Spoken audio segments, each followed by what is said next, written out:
and therefore this could be done. But Lord, it can't be, because that has come to an end.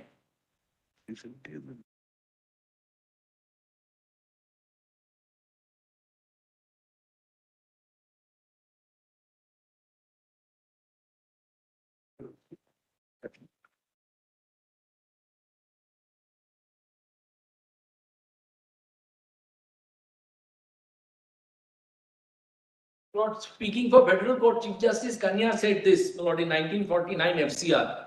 Lord, Jatindranath Gupta versus Bihar, Lordships are aware of that judgment.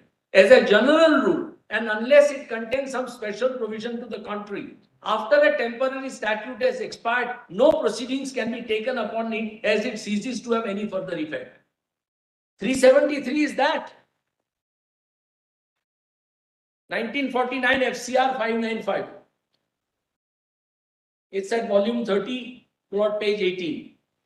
I'm not going to trouble reading it. But this is a state, and this has been recognized subsequently. Even General Clauses Act doesn't apply, Your Lordship said, to temporary statutes.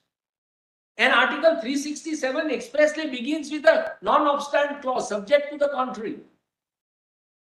Article 367 begins with a non-obstant clause, says subject to the contrary, unless context otherwise requires.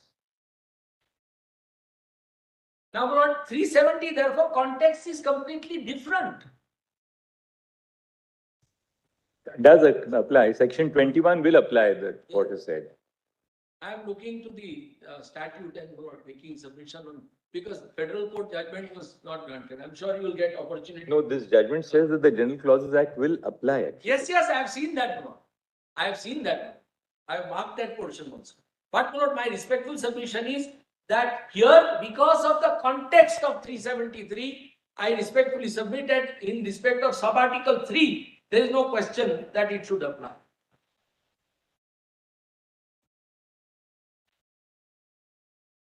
Now, Lord, one judgment that I would like to place before your Lordships for consideration is, Lord, so Lord, this is my second argument, that Lord 370, Lord, sub-article 3 stood exhausted, and therefore President, Lord, neither could exercise powers, nor could Parliament recommend to the President to exercise that power.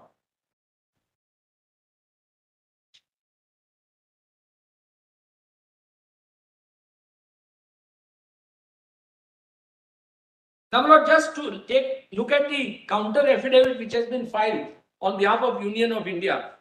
Lord, common counter on all, it says, Lord, it's a counter which is for all, a comprehensive counter, they call it. PDF file, common counter.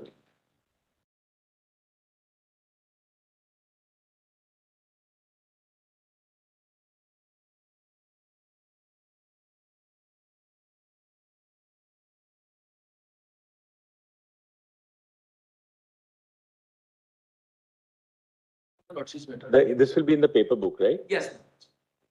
501.7. Oh, 501.7. Thank you, Mr. Gordon. 501.7.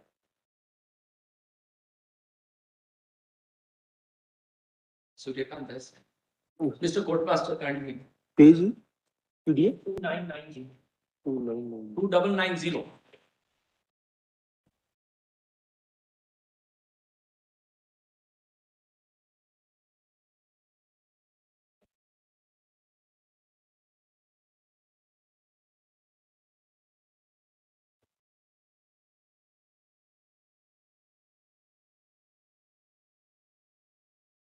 Which is the internal page? Yeah, you're on the right side. So the way? Lord, the Lordships may kindly turn to page 13. Do your Lordships have page 13? It will be 3104. Sub-para 7. 7 or 8? What is it? 8. As has been explained in greater detail. Just one second. Para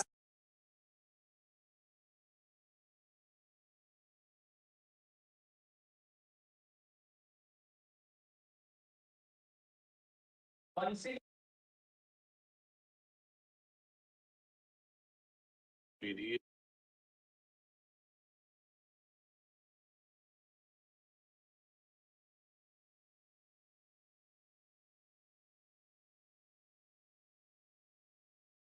Five, 16, Mr. Mehta. 3005. At page 13.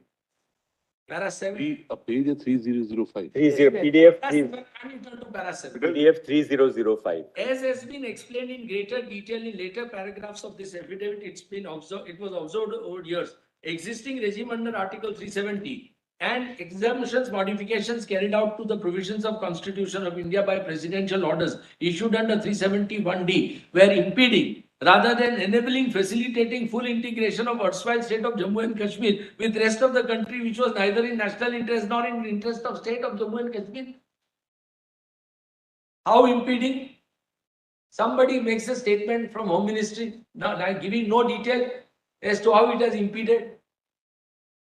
Law and order problem certainly exists, but it is not because of applicability or otherwise of the Constitution. Now, please turn over, Lord, kindly turn to paragraph, straight away to paragraph, Lord, page 18. Page 18.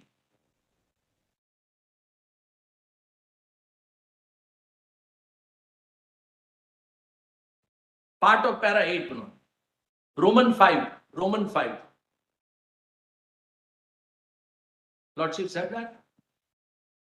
Page 20 perhaps, PDF page 20. Is PDF? Mr. Dave, are you inviting the court to review the wisdom of the decision of the government on the abrogation of 370? So you're saying that judicial review should reassess the basis of the government's decision that it was not in the national interest to continue with Article 370. As Chief Justice Chandrachud said in A.K. Roy, that not this theory that was developed in United States Supreme Court, that political decisions courts shouldn't go into. That is now, that was given and in Podial, your lordships expressly rejected that argument. But judicial review would be confined to a constitutional violation. Constitutional violation, certainly it's amenable to judicial review. Lord, I would respectfully submit that even subject. There's no doubt that if there's a constitutional violation, this court has a jurisdiction to review. Of course, that's undoubted. Let me put it this way. President is undoubtedly exercising powers under 370, purportedly. In Samsher Singh, your lordships have said that president can only exercise presidential power in constitutional sense. No other sense, not personal. But the wisdom underlying the decision to abrogate. There is no question of wisdom. President can only look at 370. President has to be advised by his advisors that 373 does not exist today. We are back therefore to the constitutional argument. Constitutional argument, of course, judicial review is available, and we are addressing ourselves to that. There's no doubt about it. Your lordships are right. Fraud on the Constitution. I am on fraud on Constitution that president is today exercising the power without any material whatsoever, without any justification whatsoever, and to wish it away by simply saying that it was impeding. Well, surely this court is not going to accept that kind of a very cavalier affidavit on part of Union of India.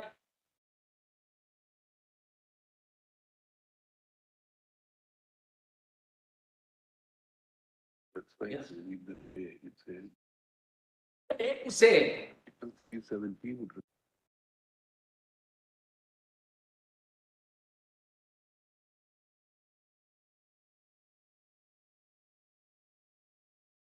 Argument was this, that these are political questions, don't go into it. Your lordship said nothing going, we will go into them. And now after Bomai, your lordships have expanded the horizon. Your lordships have gone to an extent. What I now just see two more things in this affidavit. Kindly turn to paragraph 15. It's a bundle of contradiction, their affidavit. Paragraph 15? Yes. What PDF page will that be? Are you referring to 3015. number PDF 25.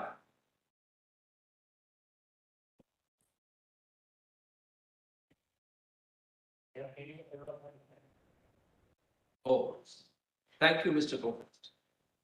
3015. I state and submit that Constituent Assembly of erstwhile state of Jammu and Kashmir did not in any manner deviate. Please see that word.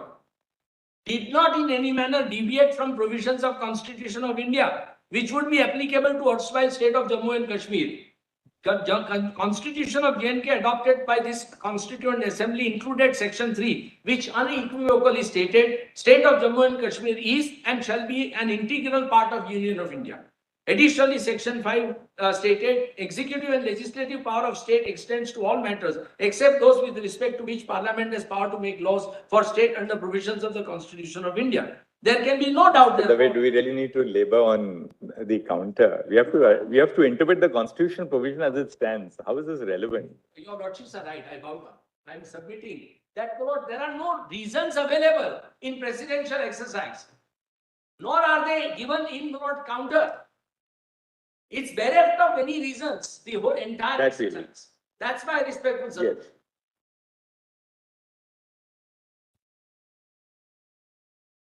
Now see last sentence. There can be no doubt, therefore, Jammu and Kashmir became integral part of India, and Constituent Assembly, an elected body, had also given its imprimatur to the provisions of Constitution of India. Now, Lord, please see in this regard, Lord, two decisions. Lord, kindly turn to the judgment of Lord. Okay. Lord, not on fraud. Just see Lord, one paragraph of this judgment.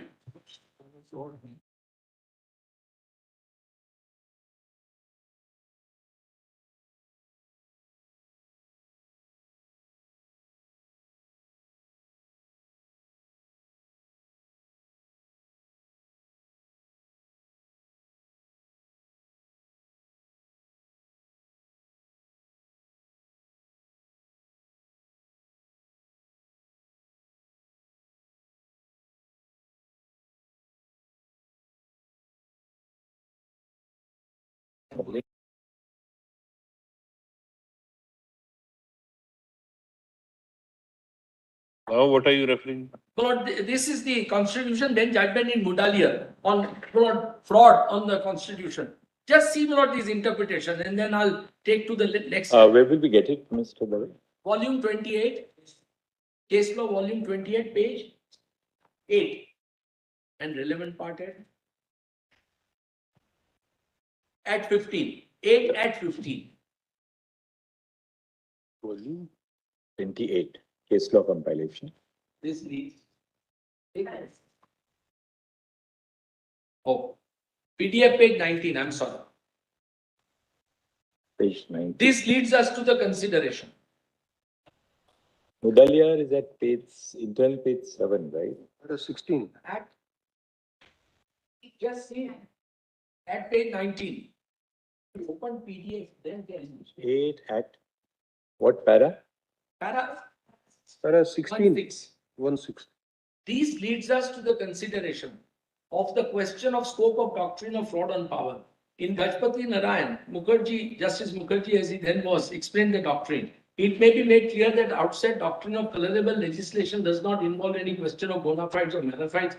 The whole doctrine resolves into a question of competency of a particular legislation. If legislature is competent to pass law, motives which impelled it are irrelevant. On the other hand, if legislature lacks competency, question of motive does not arise. Whether a statute is constitutional or not is thus always a question of power. Learned Judge describes how legislature may transgress the limits. Now, this is important. Such transgression may be patent, manifest, or direct, but it may also be disguised, covert, or indirect. And it is to this later class of cases that expression colorable legislation has been applied in certain judicial pronouncements. Now, Lord, in DC Vadva, your lordships go further, and that is at page. Parliamentary recommendation, Lord, in my respectful submission, suffers from complete colorable exercise of parliamentary powers. It was neither exercising constituent power under 368, nor any legislative power. Resolutions are passed by Parliament on many issues, sometimes not even to honor some individuals or to say some other things or to recognize great events in the country. So Parliament here passes resolution and says, Mr. President, you kindly do this. That, in my respectful submission, is a pure act outside parliamentary powers. And they did it only because the assembly was dissolved, purporting to act as assembly of JNP. That we are now, since assembly is dissolved, therefore president has the powers and parliament therefore has powers under 356. Page PDF. What? Volume 19, my lord. Page 118. Just one para. That one para.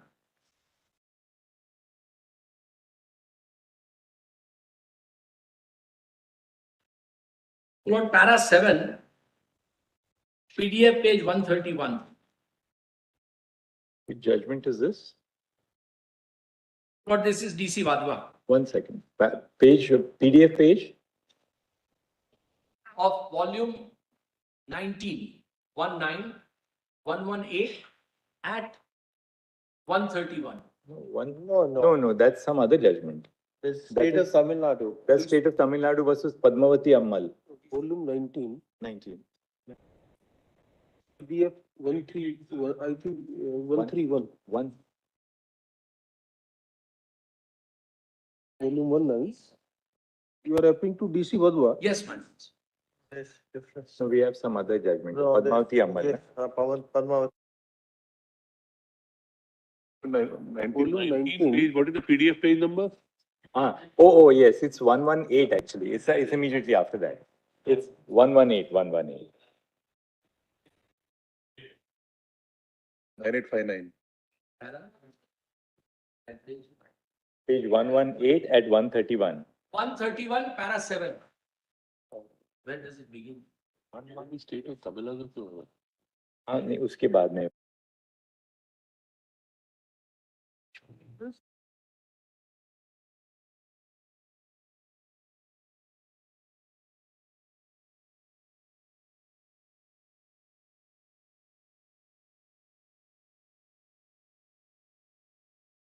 No trouble, your lordships, reading that. The emergency power of the governor was not in the context of ordinances, but just above where Justice Mukherjee's dictum in Gajpati Narayan is cited, just above that, At- 4 lines above that, at page 133. Huh? 133. It is settled law. No, this is what I place for your lordship's kind consideration. It is settled law that a constitutional authority cannot do indirectly what is not permitted to directly. If there is a constitutional provision inhibiting the constitutional authority from doing an act, such provision cannot be Yeah. allowed to be defeated by adoption of any subterfuge. That would clearly be a fraud on the constitutional provision. This is precisely what was pointed out by Justice Mukherjee. And that's my respectful submission that Lord and Lord Mudaliar is also considered. Now, Lord, last judgment that I placed for your lordship is the UP Assembly case, volume 13, This was paragraph PDF page 73. 33, page 1. Just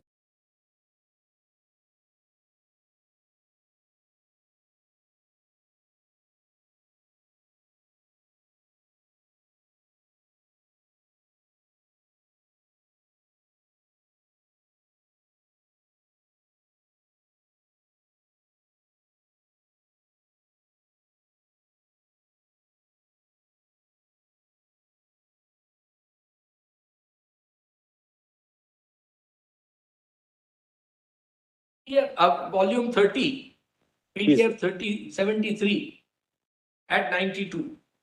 Volume? 38. Volume 30, my lord. Volume 30. So, Lord, this is the special reference. PDF? PDF 30. PDF 73. Volume 30, PDF 73 at 92, para 38.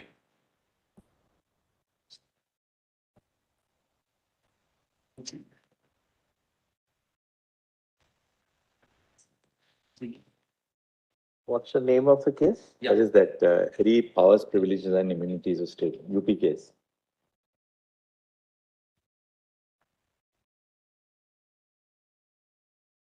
What page are you referring to? So Lord, at para 38, 92, 92. page 92, para 38. In dealing with this question. Yes, ma'am. Grateful. All your lordships have that, my Lord Justice Khanna? Just give me a minute. Yes. Paragraph number 38. 38. Okay. Yes. In dealing with this question, it's necessary to bear in mind one fundamental feature of federal constitution. In England, parliament is sovereign, and in words of Dicey, the three distinguishing features of the principle of parliamentary sovereignty are that parliament has right to make or unmake any law whatever, that no person or body is recognized by law of England is having a right to override or set aside legislation of parliament, and that right or power of parliament extends to every part of Queen's dominion. On the other hand, essential characteristic of federalism is distribution of limited executive, legislative and judicial authority among bodies which are coordinate with independent of each other. Supremacy of constitution is a fundamental to existence of a federal state in order to prevent either the legislature of federal unit or those of the member states from destroying or impairing that delicate balance of power. That's precisely what has happened, destroyed the delicate balance of power, which satisfies the particular requirements of states which are desirous of union, but not prepared to merge their individuality in unity.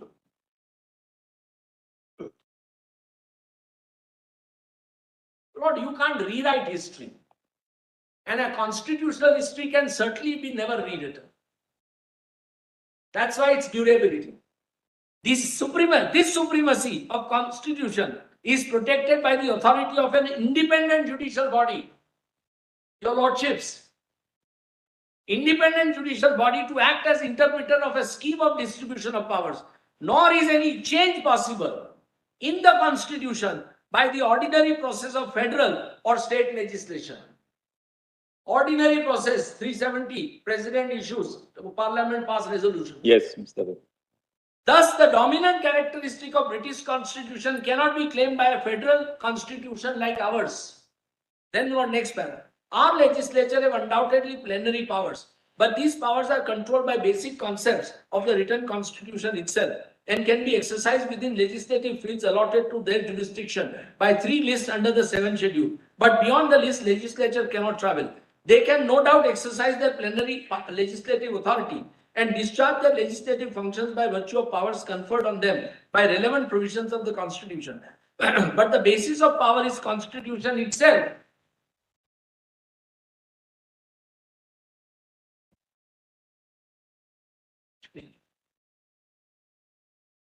Yes, Mr. Dev, we read that. Thank you. Which is the next judgment, Mr. Dev? Followed one sentence, followed in Yeah. paragraph 40, last sentence, PDF page 93. Therefore, there can be no doubt that the sovereignty which can be claimed by Parliament in England cannot be claimed by any legislature in India in the literal absolute sense. Yes. So, Lord, whichever way one looks at it, Lord, your lordships may look at the UP assembly case, or your lordships may look at Samshed Singh's case. If not, the exercise of power by the constitution or by the parliament has to be done under the constitution itself and in the constitutional sense, then in my respectful submission, Lord, constitutional sense or constitutional provisions prohibited both the president and parliament from Lord, touching Article 370, sub-Article 3 in any manner to abrogate it. There is no power to abrogate Lord 370 under 373 because Lord, as I respectfully submitted, that Lord, it has lived its purpose, its object, and therefore it no longer is Lord available for exercise. In any case, the exercise Lord suffers from a fraud on the constitution because Lord, it has been done completely contrary to constitutional provision.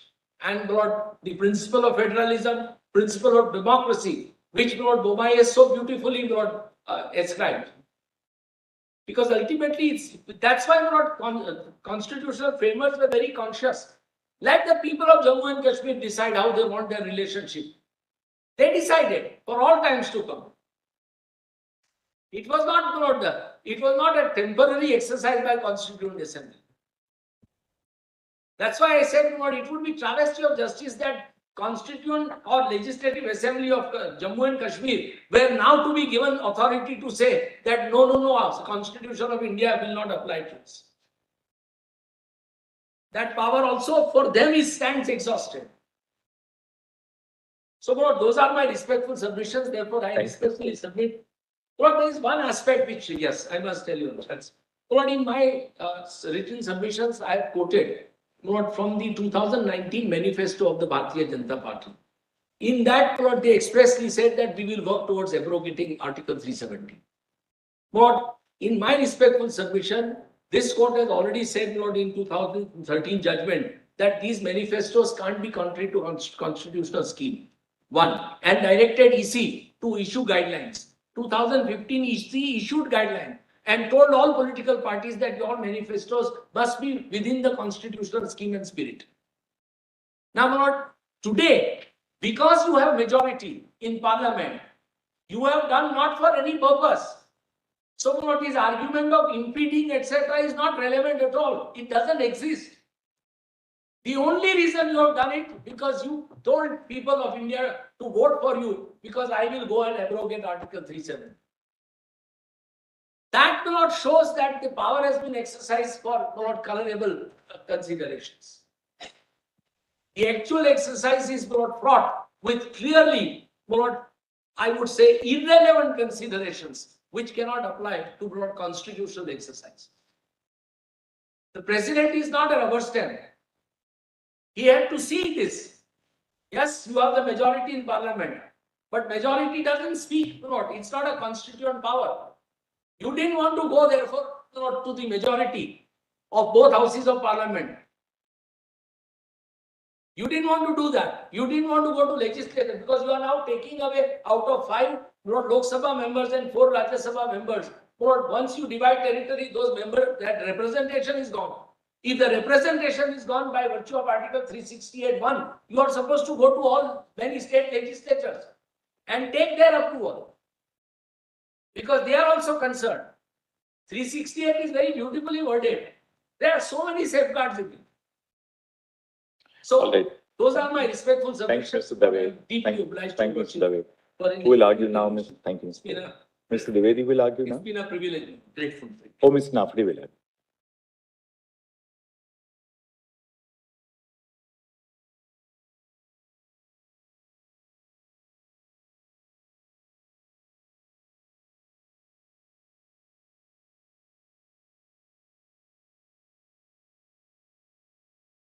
There are few aspects which I would like to highlight. The burden of my song is very simple. Beneath the apparent constitutionality lies the patent illegality. Now, how do I demonstrate that? So in the first place, it has been argued extensively that the effect of Constitutional Order 272 is amendment of Article 370, Clause 3. This has been extensively argued. This has been done via the route of Article 367. Now, 371D empowers the President to apply the provisions of the Constitution to Jammu and Kashmir.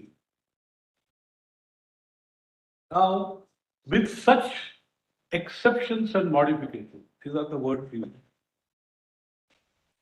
Now, the question that arises is whether this power to modify,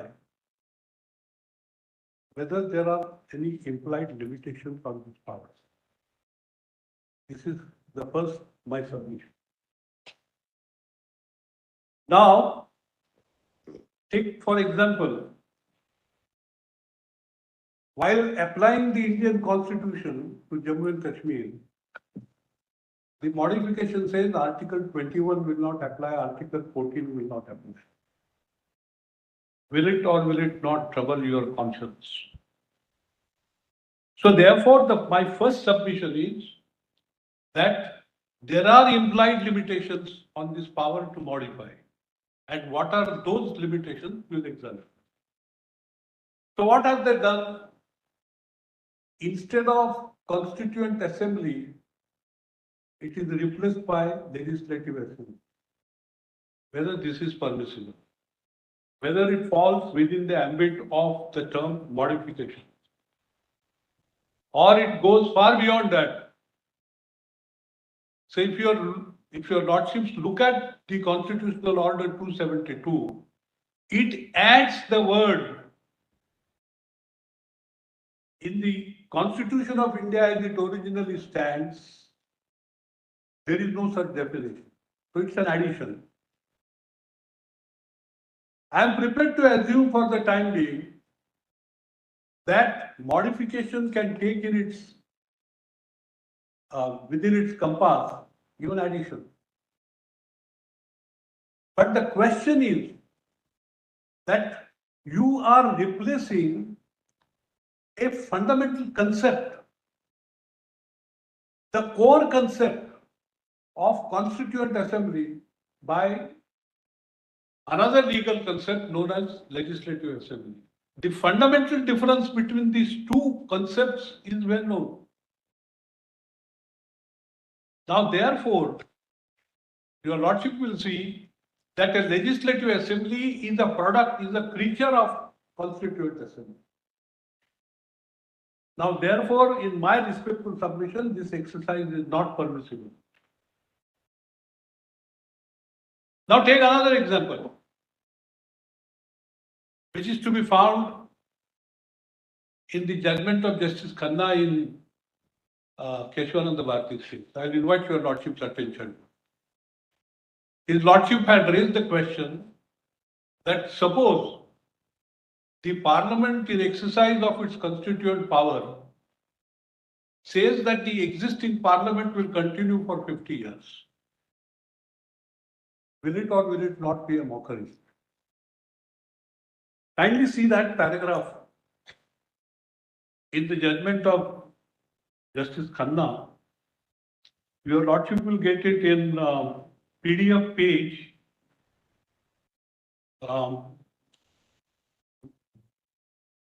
Yeah, I'll just. So the PDF page is 7426. Which volume? Is the volume? Volume 15. The PDF page is 7426. No, sorry, I stand corrected. 527. 571. Volume 15. 571. Volume 15. And the paragraph is 1423. Kindly see what the lordship says. It's at page? Page 1423. Sorry, paragraph 1423. PDF page 571. 571. I get confused between PDF page and the Paragraph page that I have. Paragraph 1423, sir. So this is how that para runs. Apart from the fact that the best guarantee against the abuse of power of amendment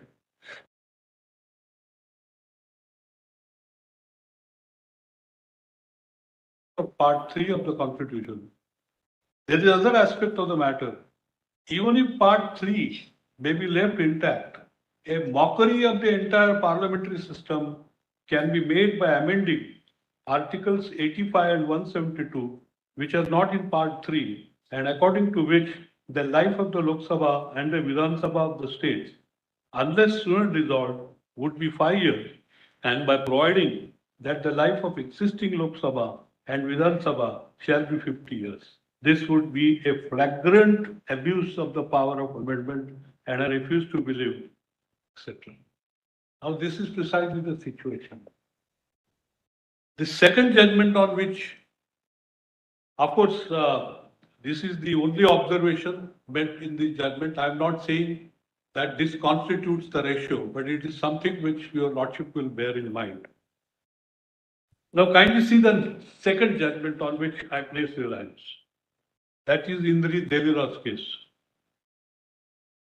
Indri, Indri Delilaw's case, and it is there in volume 25, and the PDF page starts at page 524. And I invite your lordship's attention to page 546.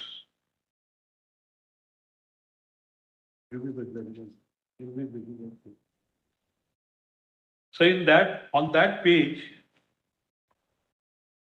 What's the section PDF? 7, Which is a PDF number? 546. PDF number.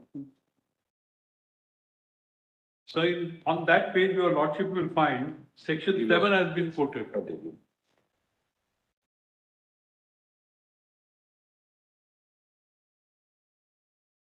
Para, Could you please repeat para 41 of the judgment?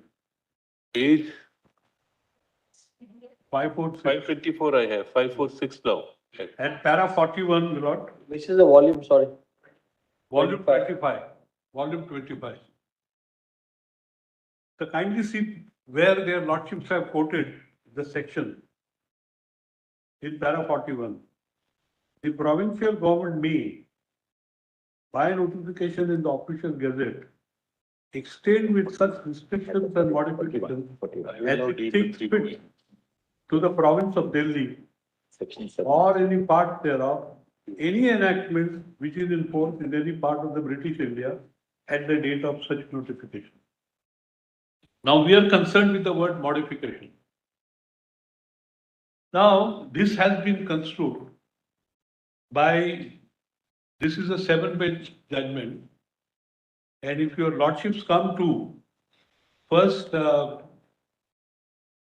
Chief Justice Kanial's observations on this, your lordship will come to page 726 of the PDF.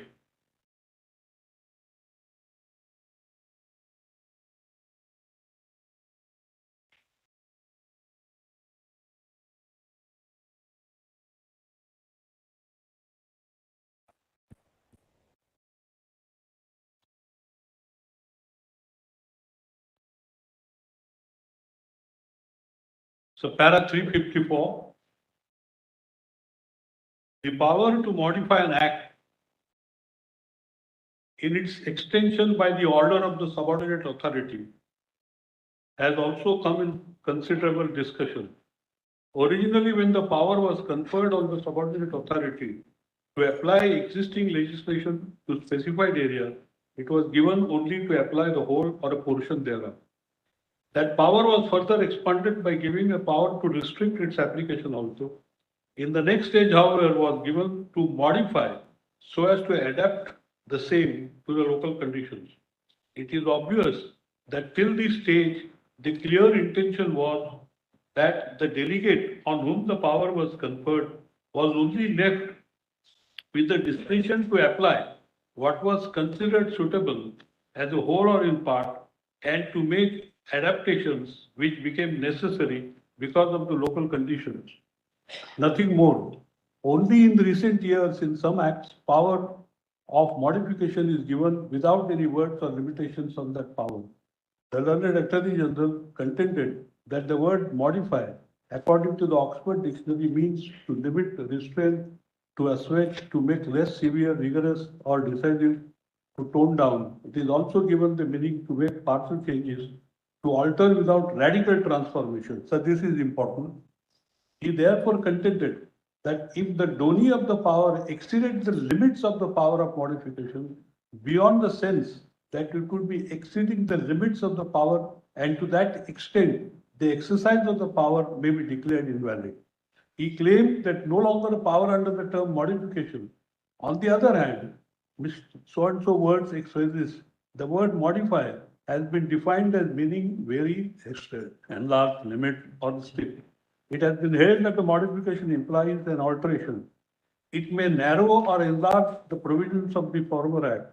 It has also been pointed out that under the powers conferred by the Delhi Laws Act, the central government has extended the application of the Bombay Debtors Relief Act to Delhi. The Bombay Act limits its application to poor agriculturalists whose agricultural income is less than so and so. Under the power of modification conferred by it, the Delhi Laws Act, the central government has removed this limit on the income, with the result that the principles, policy and machinery to give relief to the poor peasants or agriculturists with an income of less than 500 is made applicable to Delhi to big landlords, even with an income of 20 lakhs. This shows how the word modification is understood and applied by the central government and acquiesced in Yes, by the Mr. Indian Mafia, we've legislature. seen that, yes. Now, this is a classic example, and this is precisely what has happened. There is a qualitative difference, conceptual difference between the Constituent Assembly and the Legislative Assembly. So the same thing has been repeated. I just give to your Lordship the paragraph numbers. That is Justice Mahajan, paragraph 414. The PDF page is 760. Justice Vivian Bose, para 316, PDF page 698. Justice Fazal Ali, para 46, PDF page 553, and Justice Mukherjee, paragraph 155, PDF page 613. So your lordships have laid down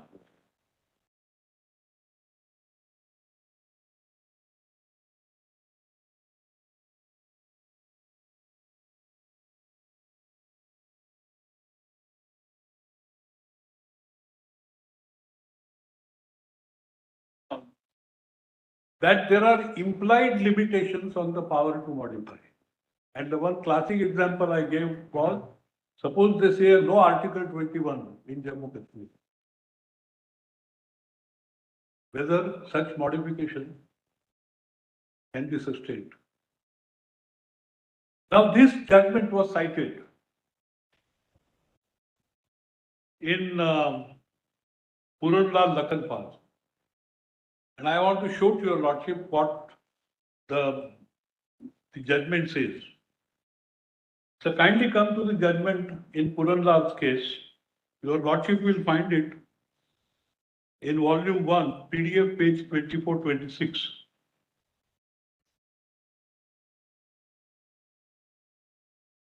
Judgment was delivered by Lordship Justice Vanchu. Fortunately, there is only one judgment, so that we understand the ratio. Volume 1. Yeah. Page Otherwise, number? we are grappling to find out what is the ratio of Keshwanand case. Page number? The page is PDF page is 25. The judgment begins at page 24, and it is in volume 1. Now, kindly see, my lord, Article 81 was modified. Now, this is the modification. Article 81 shall apply to subject to the modification that the representatives of the state in the House of the People shall be appointed by the President on the recommendations of the legislature of the state. So instead of a direct election, the indirect election, that the legislature of the state shall recommend the names of persons who are to be appointed as members of the parliament to represent J&K. Now, this was impugned on the ground that the modification crosses the legitimate limits. Now, in paragraph 3, your lordships have said on page 25, PDF page 25, this is what the paragraph 3 says. And according to me, this is the ratio. Before we consider what the word modification means in the context of Article 371, let us see what the President has actually done in the matter of modification of Article 81. The modification prescribes that the 6 seats in the House of the People from state of Jammu and Kashmir would be filled by nomination by the president on the recommendation of the legislature of the state. Now in form, the seats will be filled by nomination by the president, but in reality, what the modification provides is indirect election in place of direct election to these seats in the House of the People. The modification lays down that the president will nominate members to these 6 seats on the recommendation of the legislature of the state. The president must therefore nominate only those who have been recommended by the legislature of the state, which is elected on adult suffrage. Now, the only way the legislature can make a recommendation for this purpose is by voting. Therefore, in effect, the modification made by the president is that the 6 seats to the House of the People from the state of Jammu and Kashmir will be filled by indirect election and not by direct election. The element of election still remains in the matter of filling those seats, though it has been made indirect. In these circumstances, it may not be possible to say that there has been a radical alteration in the article. Now, this proposition itself may be debatable, but the point is that in paragraph 3, your lordships have said that there is no radical alteration. Now, in paragraph 4, then their lordships say, but assuming that the introduction of the indirect election by this nominee is a radical alteration, and that is permissible. Now, how do I deal with this para 4? So my submission is that 2 issues arose before the court. First, whether it's a radical alteration, and second, assuming it's a radical alteration, whether it is within the ambit of 371D. Now, the second issue did arise for the court's consideration, but in my respectful submission, the determination of this issue is an arbiter and not ratio. What is the difference between a ratio and an arbiter? A ratio is that proposition which the court has to decide, has to lay down, so that the case is finally disposed of. So according to you, once the court had held that this was not a radical modification, The the question as to whether a radical modification is permissible really didn't arise. That was an moved. arbiter. Got it. And for this purpose, I rely upon a judgment of the Bombay High Court. Unfortunately, it was not there in the, but we have circulated, I'm told. And I just want to show to your lordship how Chief Justice Chagla deals with this concept of ratio and arbiter. On the second aspect, what does the court, just let's see that. The second, The arbiter, let's see the arbiter. the paragraph 4 is an arbiter according to me. Let's read that. Yes, all right, I'll read that. But even assuming that the introduction of the indirect election by the I will modification return is a radical alteration. I will return after lunch.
Yes, Mr. Nafta. Your lordships want me to read paragraph 4. Just a few lines from that para and then we can move on to the next. One thing which I want to bring to your lordship's notice. This, if your lordship sees the first para of the judgment, where it refers to the presidential order of 1954, in the very first para of the judgment.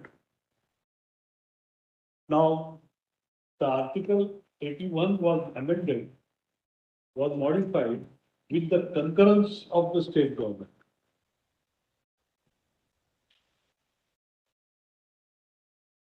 So there was a democratic element in that. Now, in this context, kindly see para 4. Some of the observations in para 4, as I said, are too wide. And if they are accepted in toto,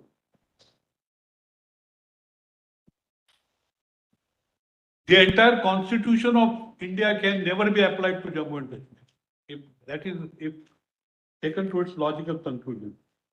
But even assuming that the introduction of indirect election by this modification is a radical alteration of the provisions of Article 81, the question still remains whether such a modification is justified by the word modification as used in Article 371. We are here dealing with the provisions of a constitution which cannot be interpreted in any narrow or pedantic sense. So I pause here for a minute. Their lordships are now comparing Delhi law's case and this provision in the constitution. Now, my humble submission is that as far as Delhi laws is concerned, it's ordinary statute. Therefore, there can be a more flexibility. Yes. But when you are dealing with a constitutional document, the limitations should be on a higher scale. This point is missed out.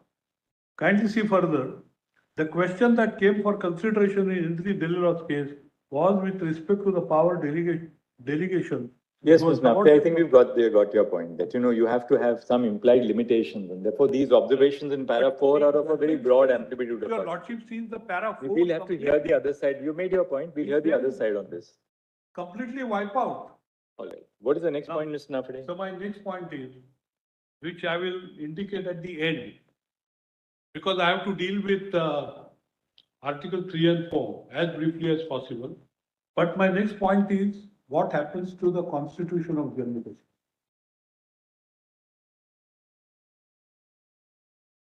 That's a thorny question. So if I recapitulate the facts which have been extensively set out in Premnath Kaul's case and which has been cited before your lordship. So what is the submission on this The aspect? submission which I want to make is this.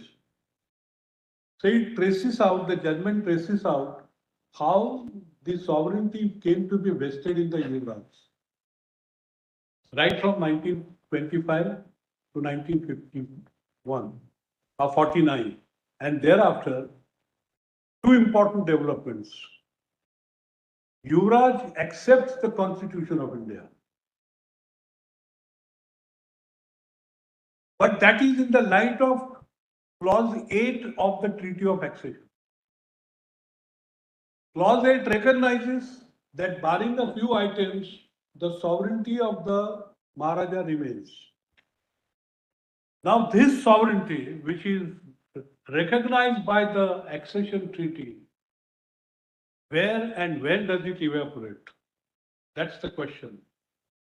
Because as a result of this constitutional order and the Reorganization Act, the result is the Jammu and Kashmir Constitution comes to an end.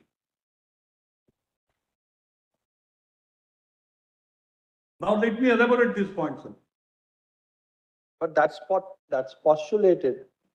And over the passage of time, period of time, what was left, as pointed out by Dr. Dhawan, was only limited, very, very limited, small. Several provisions came to be applied, no difficulty. But the core of the J&K Constitution has remained intact till end, which I will indicate to your lordship. So therefore, your lordship will see that it is in 1951 that Yuvraj convened the Constituent Assembly. to frame the constitution. What is the authority by which he could do so? His authority to convene a constituent assembly has not been questioned anywhere. So therefore, J&K constitution is a constitutional document. That's the only conclusion possible. Now my submission is going to be that no matter how widely you interpret the power under 371D, the core of the J&K constitution must remain. And what is that core? So kindly come to J&K constitution. That is in volume 2.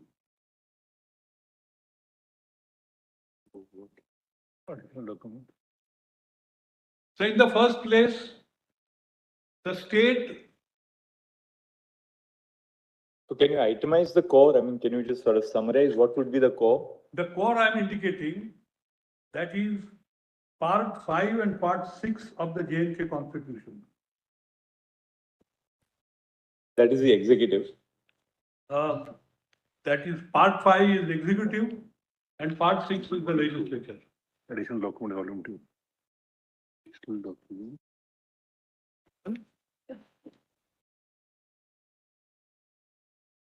So when the constitution was ushered in, Which is one more provision? Part 5 is the is the executive, governor, council of Part 6 ministers, is the etc., legislature, and what else? and the legislature. These two. And kindly see, You said one more. section 3 and 4. Sections 3 Document comparison. Document volume.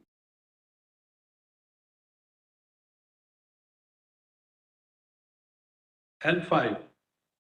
That is part 2.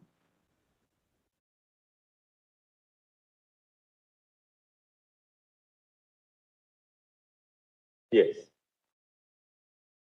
Now the state of Jammu and Kashmir has its origin also in this, its continuation. It originally existed. There is a long history which has been set out in Remnath Kaul's case, right up to independence, 1947 Act, Treaty of Accession, etc.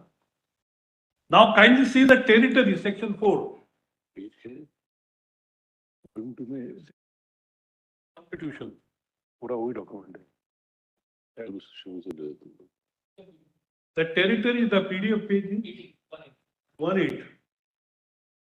The territory of the state shall comprise all territories which on the 15th day of August 1947 were under the sovereignty and suzerainty of the ruler of the state.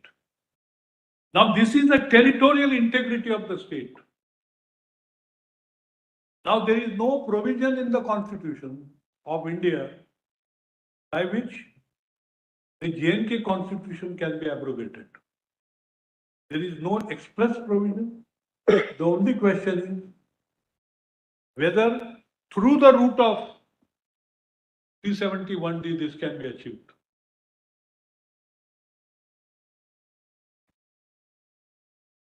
Now this depends upon the question, because Article 370 itself recognizes the Constituent Assembly.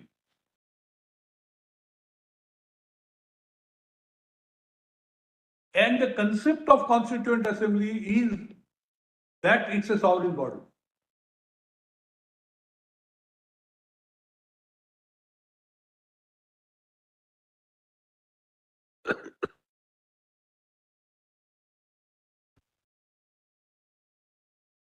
Now there can be a constitution within a constitution. That is something which your lordships have recognized. I just indicate to your lordship.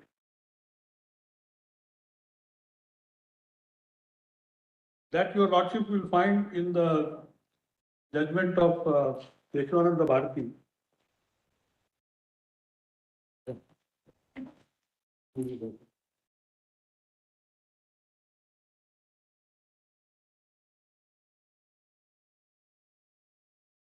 Para 2072. I just indicate PDF page 79091, Volume, volume 15, sir. We'll look at it. Page, just give us the page 70, 790. which says that there can be a constitution within a constitution. Constitution. All right. That's what Whose judgment is that? Justice Chandrachud.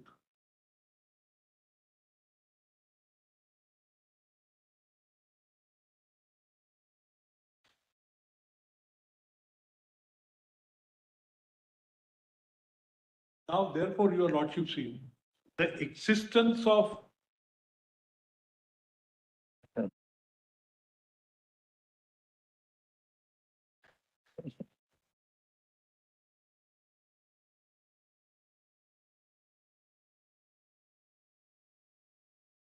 relevant portion.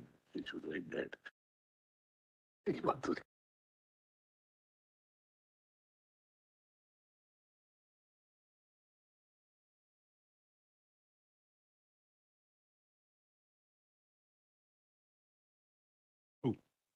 Yes. Thus, the true ground of division by virtue of which the nature of the constitution is whether it is flexible or rigid. That depends upon whether the process of constitutional lawmaking is or is not identical with the process of ordinary lawmaking. A typical instance of flexible constitution is that of United Kingdom. The constitution of the former kingdom of Italy was also flexible, so flexible indeed that Mussolini was able to profoundly violate the spirit of the constitution without having to denounce it. The constitution of the United States is rigid as it cannot be amended without the special machinery being set in motion for this purpose. In short, we may say that the constitution which cannot be bent without being broken is a rigid constitution.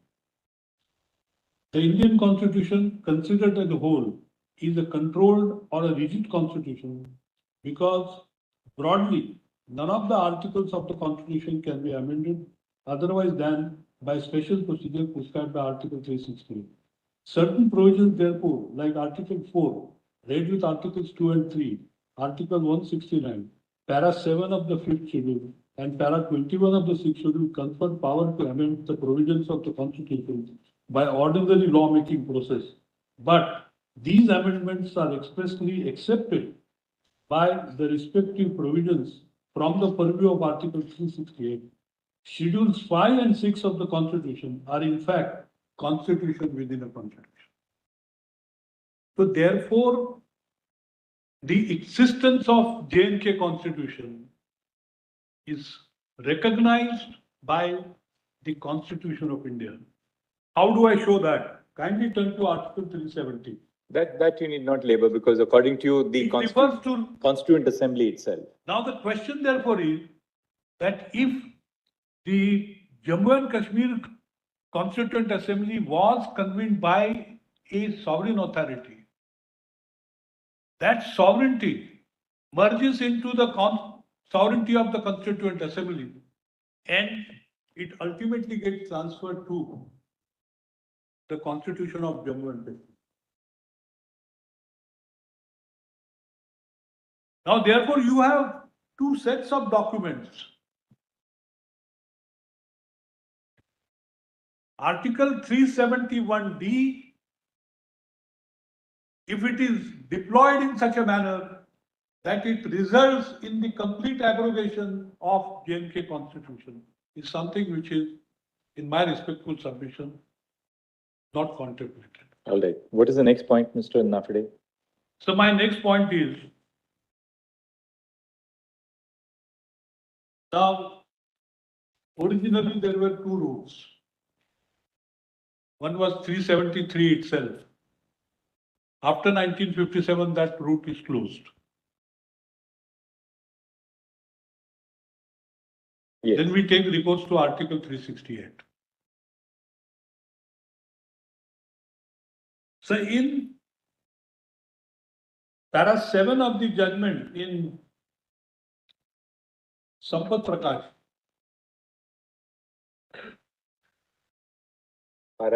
Para 7 in Sampath Prakash, Yes. which was relied upon by Mr. Dave. I don't wish to therefore repeat that. Para 7 of Sampath Prakash. Sampath Prakash. What is the submission on that? Justice Dave, Mr. Dave said that your lordships in this judgment have recognized that Article 373 is still in force. This is much after 1957. Now that route is obviously closed. But Sampath Prakash goes a step forward and says that even with reference to 368, you can't do it. Para 13. Para 13 of Sampath Prakash, I'll show to your lordship that your lordship will get PDF,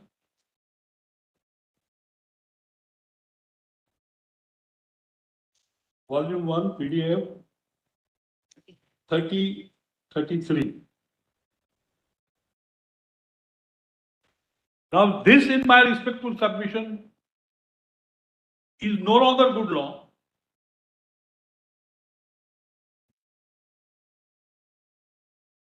In view of what the 11 judgments in Keshavananda Bharati say. Every judgment in Keshavananda Bharati says that every part of the constitution can be amended. Of course, some judgments take a view subject to the rider that basic structure can't be touched. But there is not a single judgment in Keshavananda Bharati which carves out an exception. And therefore, in my respectful submission, the only route which was constitutionally permissible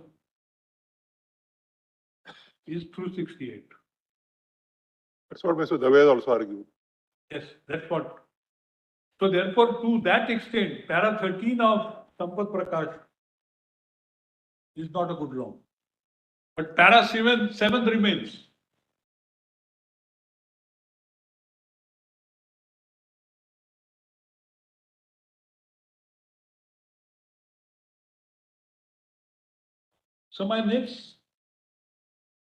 So therefore the question of what do we do with J&K Constitution? The core provisions,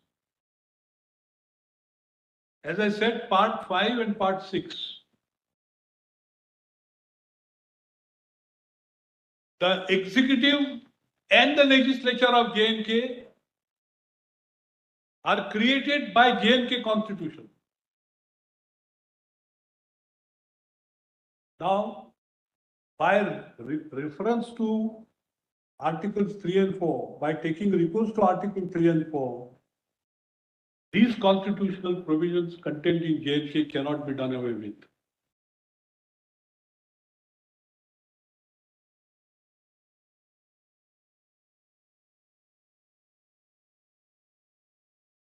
So two submissions in this regard.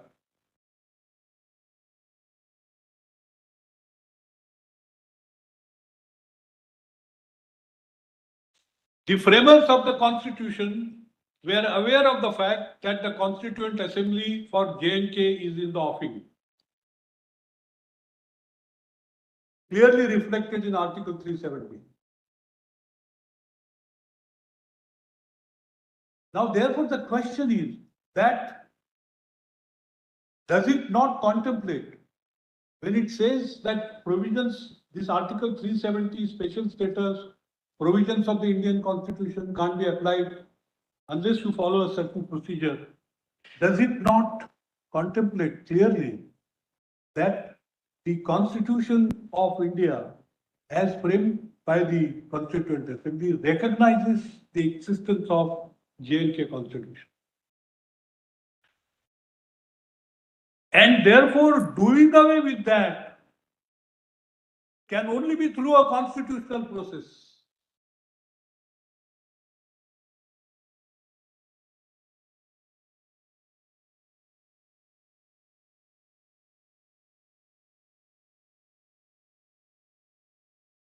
Now, therefore, your lordship will see that this is a limitation.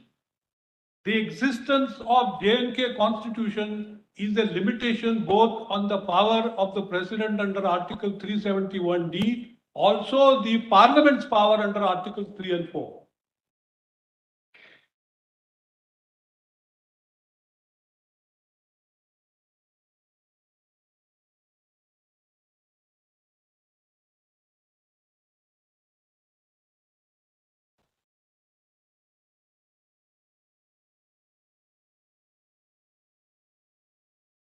So part 6 of the Indian constitution has never been applied to Jammu and Kashmir, except a few provisions here and there.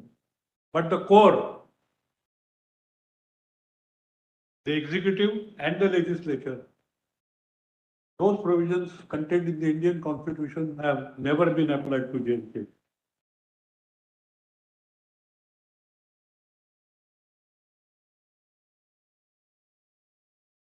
In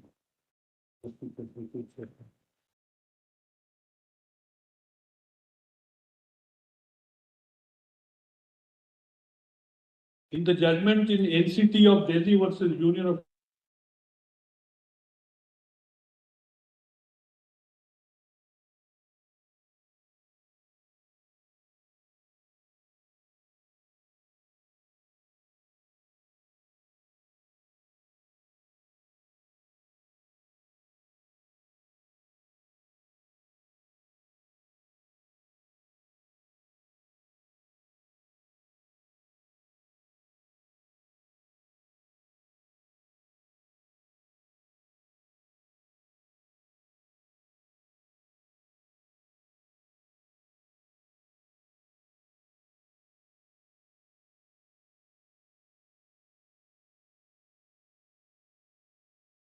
So this is the 4 characteristics which your lordships have read.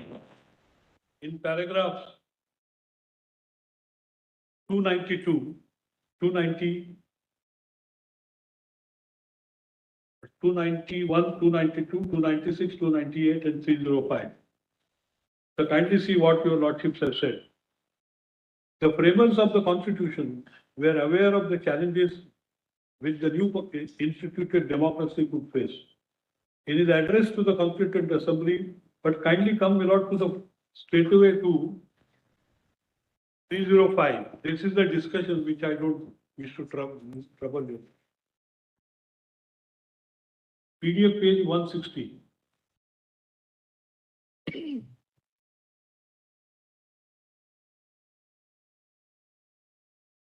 There are 4 abiding principles which are essential to the understanding the content of the Constitution. The first is that as a political document, the Constitution is an expression of the sovereignty of the people. This is satisfied by J&K Constitution because the Constituent Assembly was convened by the Maharaja, Yuvraj, because of clause 8 of the accession. The second is that the Constitution seeks to achieve its vision of a political and social ordering on the basis of democracy. A democratic form of government recognizes that the sovereignty resides within the people. Popular sovereignty can exist when democracy is meaningful. This is also satisfied. The third principle is that the Constitution adopts a republican form of government in which the powers of sovereignty are vested in the people and are exercised directly or through their elected representatives. This is also satisfied. The fourth, which is not the least in importance, in the secular ideology of the Constitution, for it is on the foundation of secular order that freedom, liberty, and dignity and equality to every citizen achieve. Now, if these are the 4 characteristics of a constitution, then in my respectful submission, J&K constitution satisfies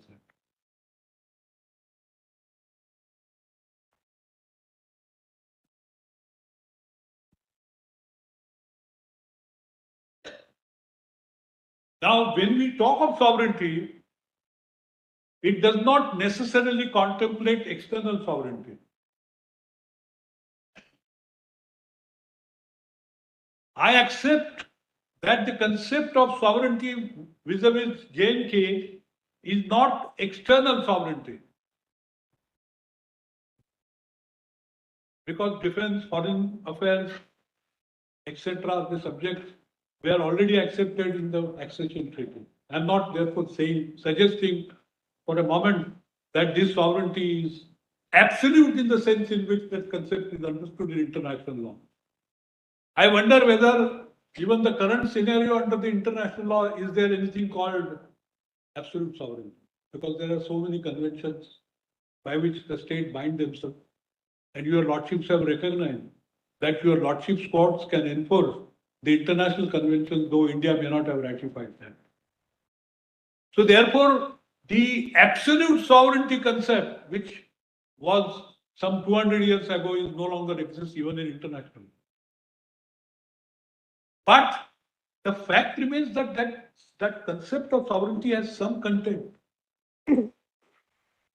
And that content with regard to Jammu and Kashmir is that their internal affairs be conducted at least in accordance with Part 5 and Part 6 of the J&K Constitution.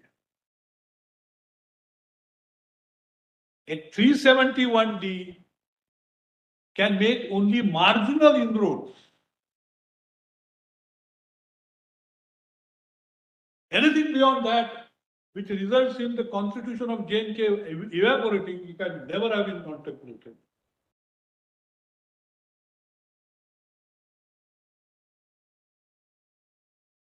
Now, in the alternative, even if we accept the concept of internal sovereignty,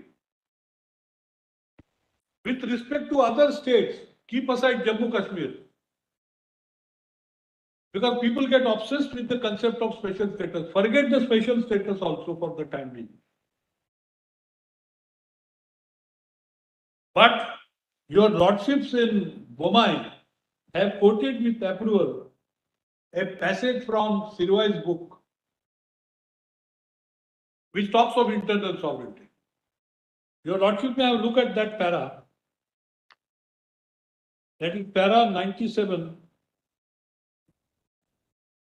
It is PDF Volume, volume 2, page. page 113. Para.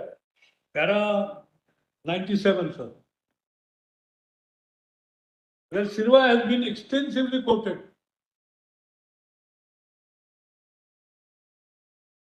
Therefore, every state in this country has internal sovereignty.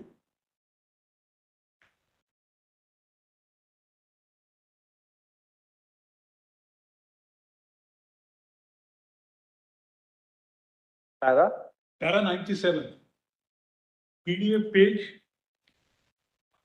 113. Where Sirwa has been quoted extensively. I don't wish to read that entire portion. But kindly see B clause, the subpara B on page, PDF page, next page, your lordship, 114. The parliament's power to alter the boundaries of states without their consent is a breach of federal principle. And subpara D, external sovereignty is not relevant to the federal nature of a constitution, for such sovereignty must belong to the country as a whole. But the division of internal sovereignty by a distribution of legislative powers is an essential feature of federalism, and our constitution possesses that feature. Now, if this is so with regard to the other states, much greater weight must be applied to J&K constitution.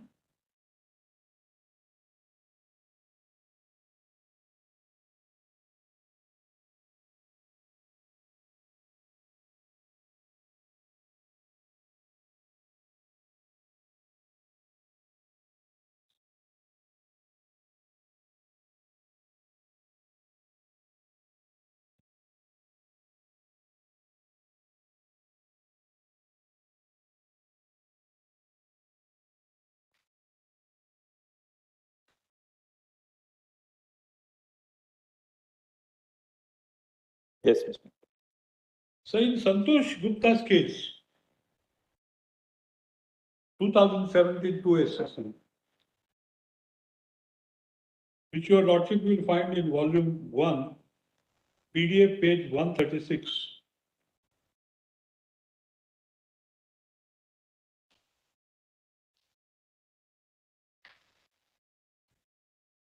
What are you citing it for? This is because this judgment says that J&K sovereignty has come to an end. Probably the Union of India wants to rely upon that judgment.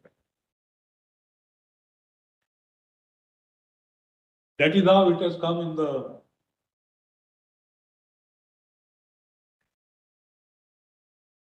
So I wish to point out to your lordship that what was the issue in this matter? The issue was whether the provisions of the SurfaceY Act applied to J&K or not. There was a constitutional challenge, which was upheld by the High Court. And the High Court referred to in the judgment several times the sovereignty of the J&K. And also said that this does not fall within the list 1. Now, this judgment takes a view, if your lordships look at paragraph 43 and 44 at PDF pages 133, that SurfaceY Act falls principally within the provisions of, within the ambit of entry 45 and entry 95, list 1. That's the finding in paras 43 and 44. Now, having come to this conclusion, that since it falls in entry 45 and 95, the list 1, the question whether J&K constitution had sovereignty or not does not survive for consideration. Therefore, this is an arbiter.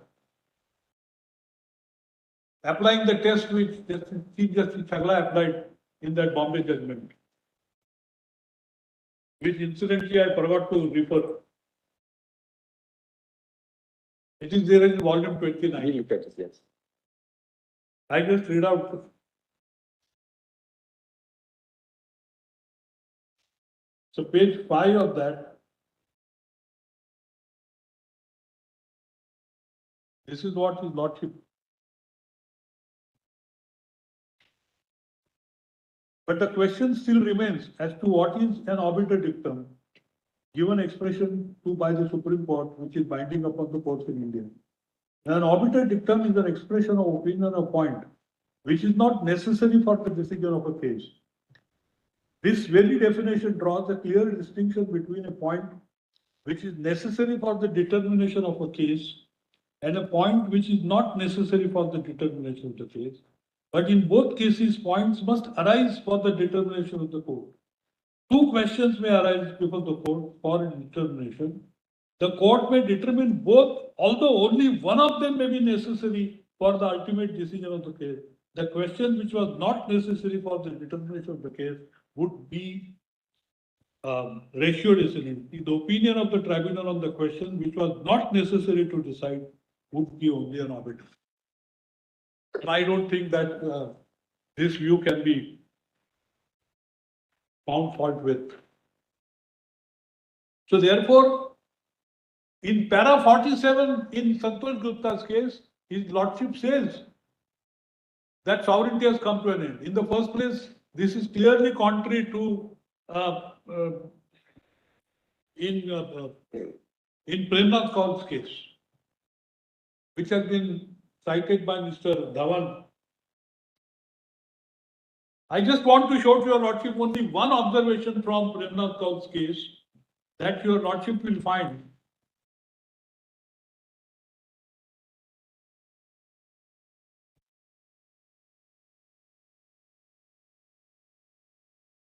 That is para 16 of that judgment.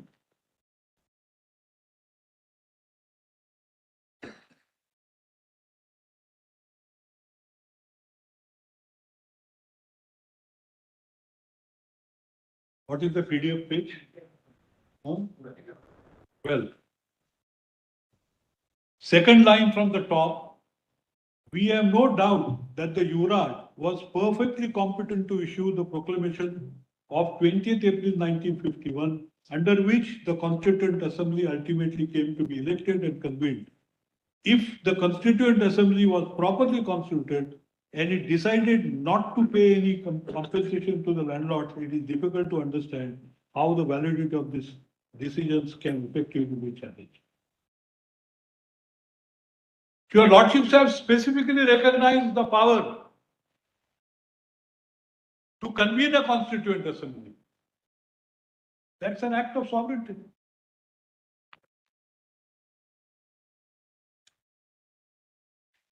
So there is one more para. He has read para 42. Who has read? Yeah. I'm sorry, I read para 42, not para 16. I stand corrected.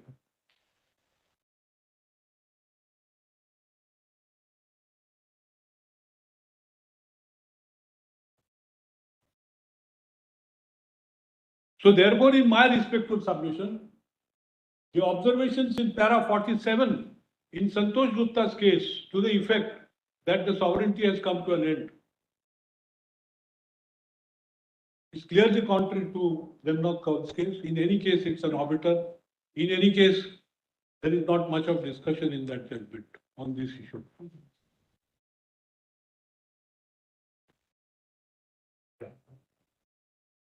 And it's a judgment of only bench of 2 learned judges. So my next point is Article 356. Much has been said by Mr. Dave and others, but there is one aspect which I want to bring to your highlight. It may be an overlap, but there is particular aspect which I want to emphasize. What is the effect of the presidential proclamation?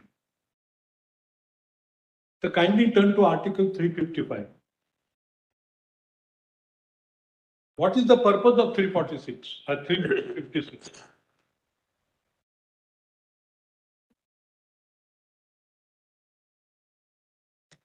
There is breakdown of the machinery, accepted. The affairs of the state cannot be carried on in accordance with the Constitution,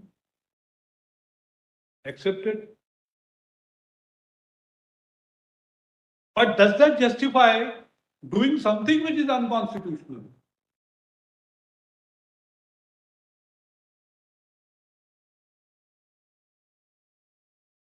So in the first place, the J&K Assembly was dissolved in November 2018 and the governor assumed the powers. He assumed the powers under the J&K Constitution.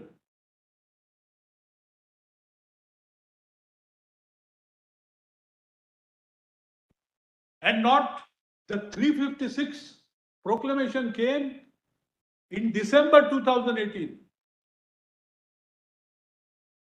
This presidential proclamation under 356 is clearly without jurisdiction. Clearly without jurisdiction. The reason is that the governor has already dissolved the assembly.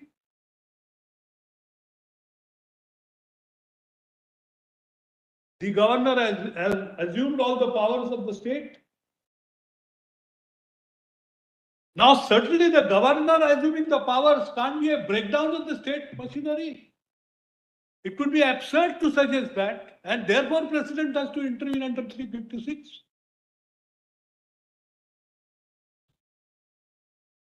It's a jurisdictional issue. And 356 has been invoked for a collateral purpose.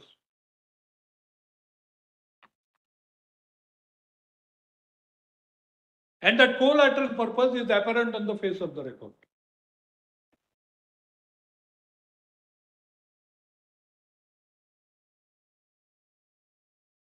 You suspend the 2 provisos to Article 3. The first proviso which applies to all the states that you can't alter the boundaries, change the name of the state, etc., without first giving an opportunity to the state concerned to express its views through its legislative assembly. You suspend that. Second proviso, which applies to J&K without the consent of the legislative assembly of J&K. Now, I cannot understand if there is breakdown of the machinery, what is the necessity, what is the rational nexus to suspending these provisos? There is an implied limitation on this power. Can you suspend the entire constitution? Because the president has issued proclamation under 356. Once you accept that there are implied limitations, the suspension of any part of the constitution as a result of presidential proclamation under 356 must have a rational nexus to the objective that is to be achieved. And the objective that is to be achieved is Article 355.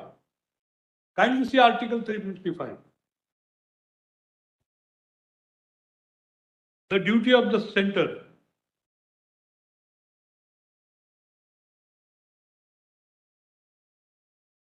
It shall be the duty of the Union to protect every state against external aggression and internal disturbance, and to ensure that the government of every state is carried on in accordance with the provisions of this Constitution.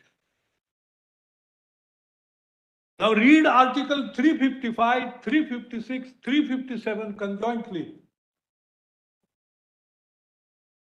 And the only result is that the state as a constitutional entity must survive.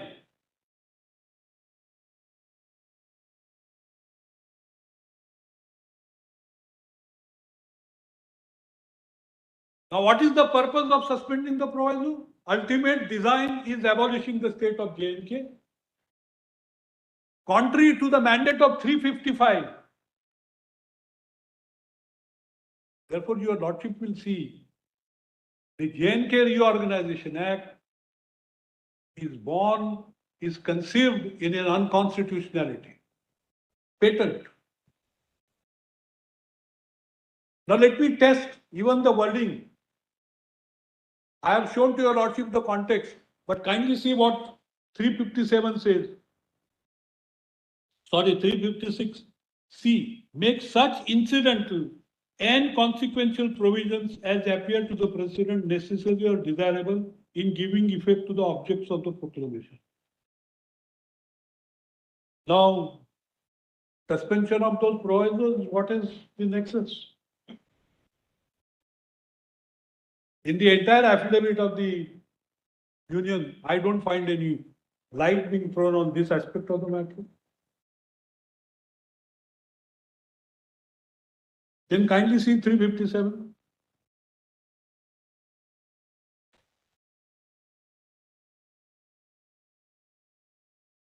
(357) 1B. For Parliament or for the President or other authority in whom such power to make laws is vested under subclause A to make laws conferring powers and imposing duties or authorizing the conferring of powers and the imposition of duties upon the Union or officers and authorities thereof. Now this is a power to make law. The way Dr. Dhawan, everybody has argued that 356 is a temporary thing.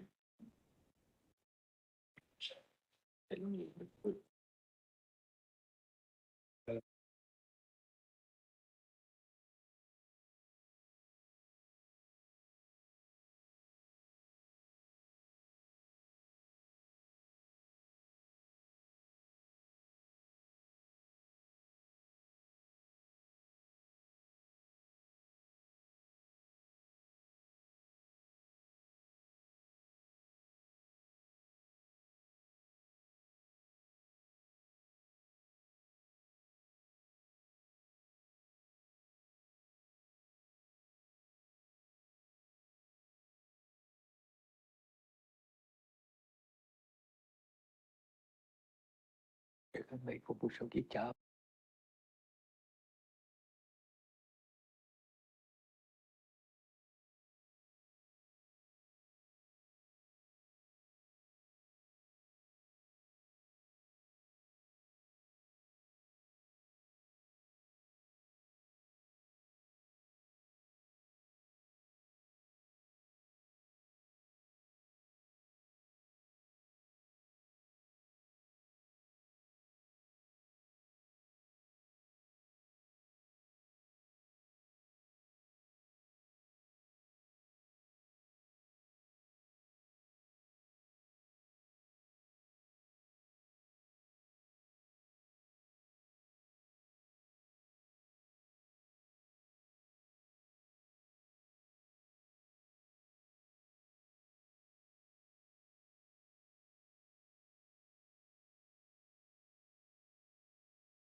is this, that the power or the function that the state assembly performs under the provisos to Article 3 are not power of making law.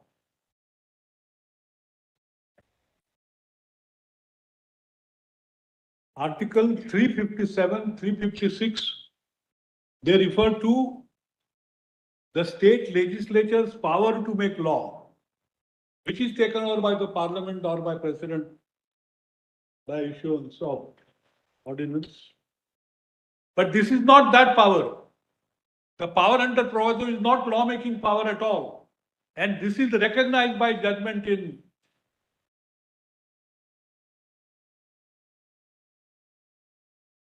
Keshwananda Bharati's case. Again, I have to refer to Justice Khanna's just observation. And that is para 1351, which volume 15, PDF 542. So this is with reference to proviso to Article 368. But the logic would equally apply to proviso to 3, Article 3, my submission. And your argument is that 357(1)(a) provides for Parliament to confer on the President the power of the legislature of the state to make laws. Make laws. And that function which you discharge under the proviso to Article 3 is not Is the not power to make law-making laws. power. We got the It's not law-making power. We made the point. Yeah. What's the next? So therefore, it can't get, the president can't take over that power. Just give us the 1351. volume. 1351. Articles 248 read with entry 97 list 1 contemplates legislative process. If the amendment of the constitution were such a legislative process, the provisions regarding ratification by the legislature of states. What is the not PDF less page? PDF page? 542. Yes. Article 248 read with entry 97 list 1 contemplates legislative process. If the amendment of the constitution were such a legislative process, the provisions regarding ratification by the legislature of not less than one half of the states in respect of certain amendments, the constitution would be meaningless because there is no question of ratification of a legislation made by the parliament in exercise of the powers conferred by Article 248 read with entry 97 list 1. It is noteworthy that the ratification is by means of a resolution by the state legislature. The passing of a resolution can plainly be not considered to be a legislative process for making a law. The state government also do not come into the picture for the purpose of ratification, etc. So therefore, your lordship sees that everything that the legislature does is not necessarily law-making process. So therefore, the powers under the provisos would have never been taken. So therefore, Article 356 proclamation suspending those two provisos which have no nexus whatsoever to the object to be achieved under 356 clearly collateral. So now I come to interpretation of Article 3 and 4.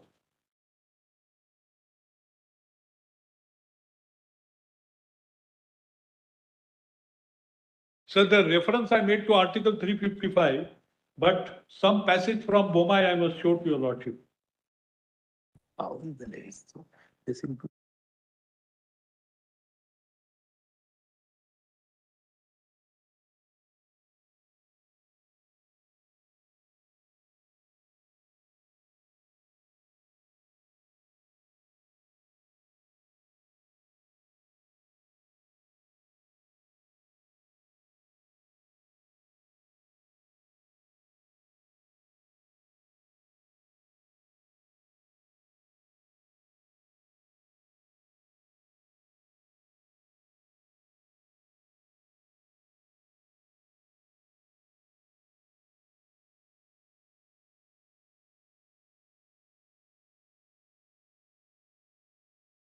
Para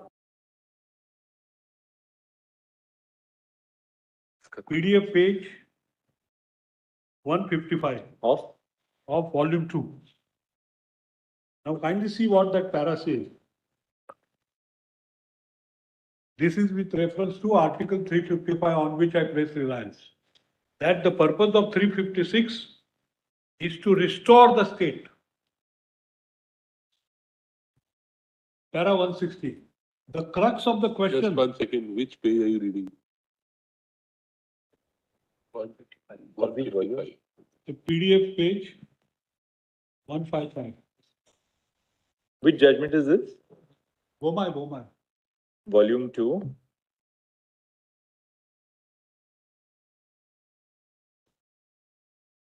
Para 168. Para 160. 160. 160. I think judgment of K. Ramaswamy.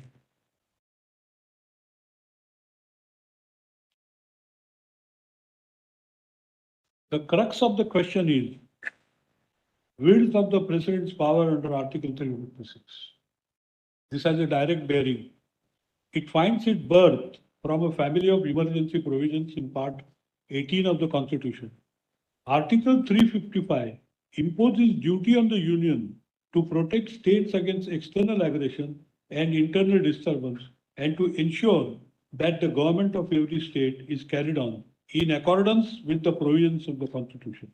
As a corollary, when the government of the state is not being carried out in accordance with the provisions of the Constitution, a constitutional duty and responsibility is put on the Union to set it right. So therefore, if the machinery has broken down, to set it right means to see that the state normalcy is restored. So therefore, Article 356 cannot be read in isolation. The purpose of 356 is to restore under Article 355. That's the purpose for which. Now, another reason to say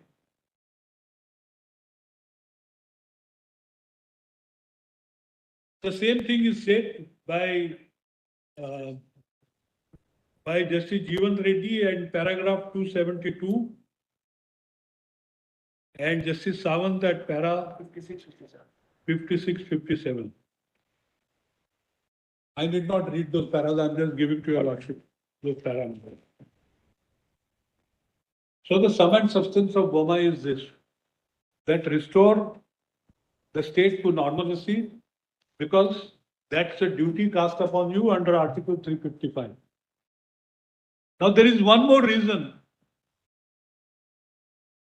to say that the exercise of power under 356 is for a collateral purpose. Because ultimately what they want to achieve, get away with, do away with Jammu and Kashmir state. That point I already made. I also said no jurisdiction because the governor had already assumed the powers after the assembly was dissolved. There is one more reason which is to be found in judgment of this court in K.N. Rajgopal versus Karunanidhi. 1972, volume 4 SCC, page 733. PDF page 6869. Of which volume? So PDF page 6869, volume 19. It's a one-page judgment, but has seminal contents. Volume? 19. Paragraph, there is only one-page judgment. It is volume 19, PDF page 6869.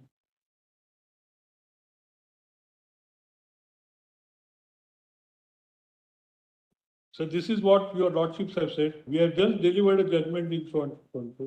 A similar question arises in this appeal, but with respect to the Chief Minister and the Minister of the State of Tamil Nadu, the relevant articles are worded similarly. The only difference is that the governor is not elected, but is appointed by the President under Article 155 of the Constitution and under Article 356 of the Constitution, makes a provision in case of failure of constitutional measure in the state. But when an assembly is dissolved, there is no failure of the constitutional machinery within Article 356, Article 164, which provides that the Council of Ministers shall be collectively responsible to the Legislative Assembly of the state, has to be read in Article 75(3), following our reasoning in that appeal, this appeal was. In other words, what your lordships have said is that once the assembly is dissolved, there is no question of machinery having failed, and therefore consequently there can't be a 356 exercise.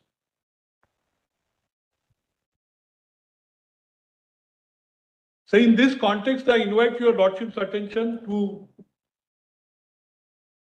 judgment in Gujarat Assembly case.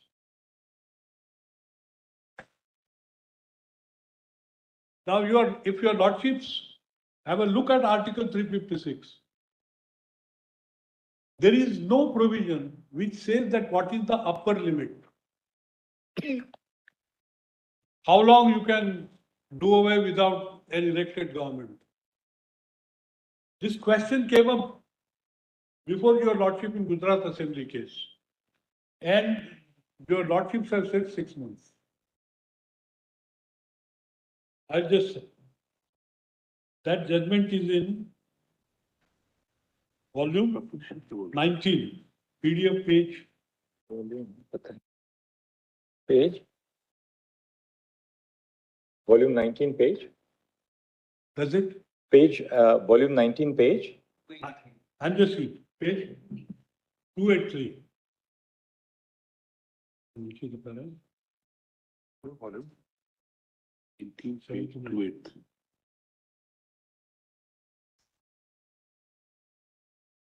So kindly come to para 79 on PDF page.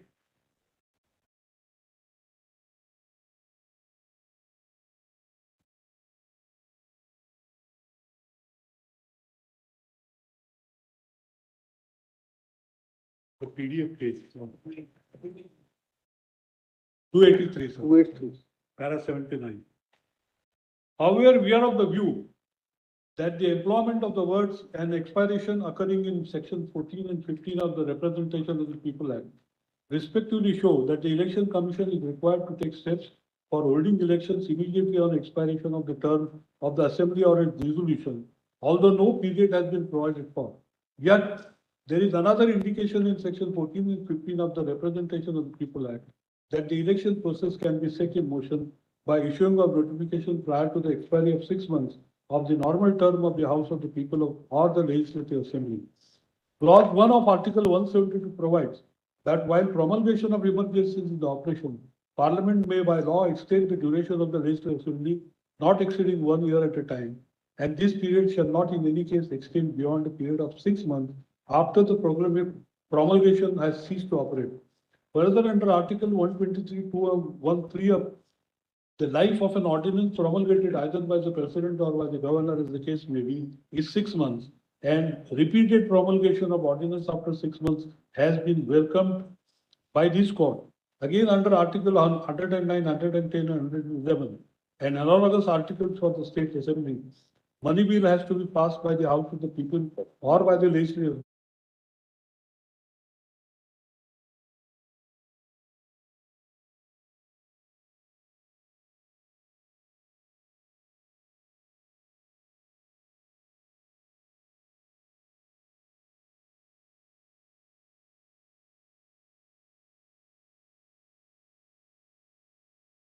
So the period of 6 months has been read by your lordships.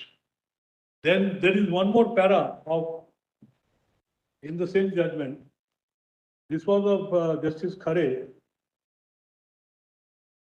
And there is para 147 in the judgment of Justice Prasad. PDF page 316. So this is the ratio. Para 147. Almost his lordship has echoed what Justice Khare has written in the 79 which I read out. Now I come to Article 3 and 4. Now kindly see the marginal heading.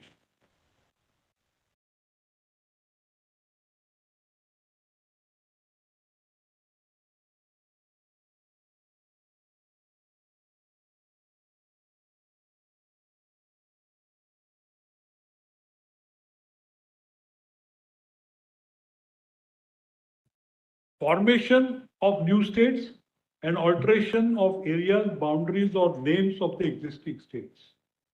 This is a clue. Of course, there is a debate whether marginal headings can be seen or not. But fortunately for us, this issue is no longer res integra, as a constitution bench judgment of this court in Bengal Immunity versus State of Bihar 1955 2 SCR, page 603 or AIR 1955. What will be the PDF page and volume? PDF volume 13 and PDF page is 144, and I take straight away your lordship to para 25.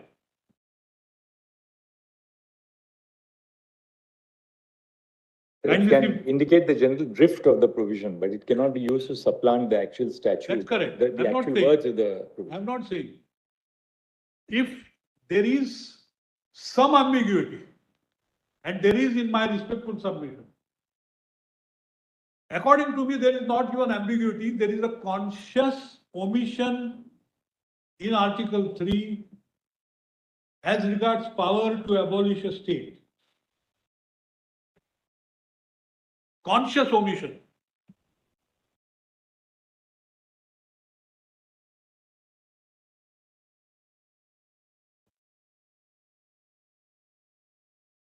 So why do I say there is a conscious omission? Not only from the marginal heading, but also look at the text.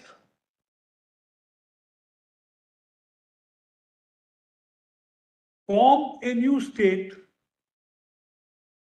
by separation of territory from any state or by uniting two or more states or parts of the state or by uniting the territory to a part of a new state. Minute details, what that power is. Then it further says, increase the area of any state, diminish the area of any state, alter the boundaries of any state, alter the name of any state. Details are given. What is the extent of that power? There is no ambiguity at all. There is not even a whisper about abolishing a state.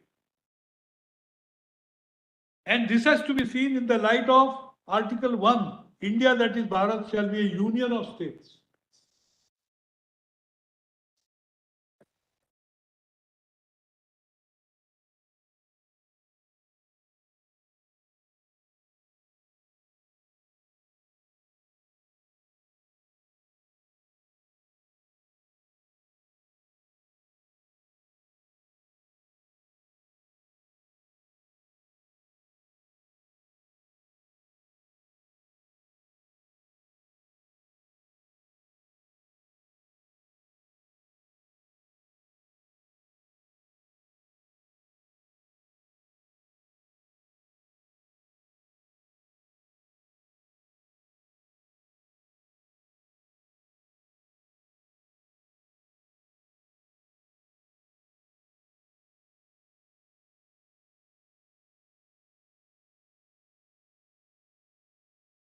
Two also.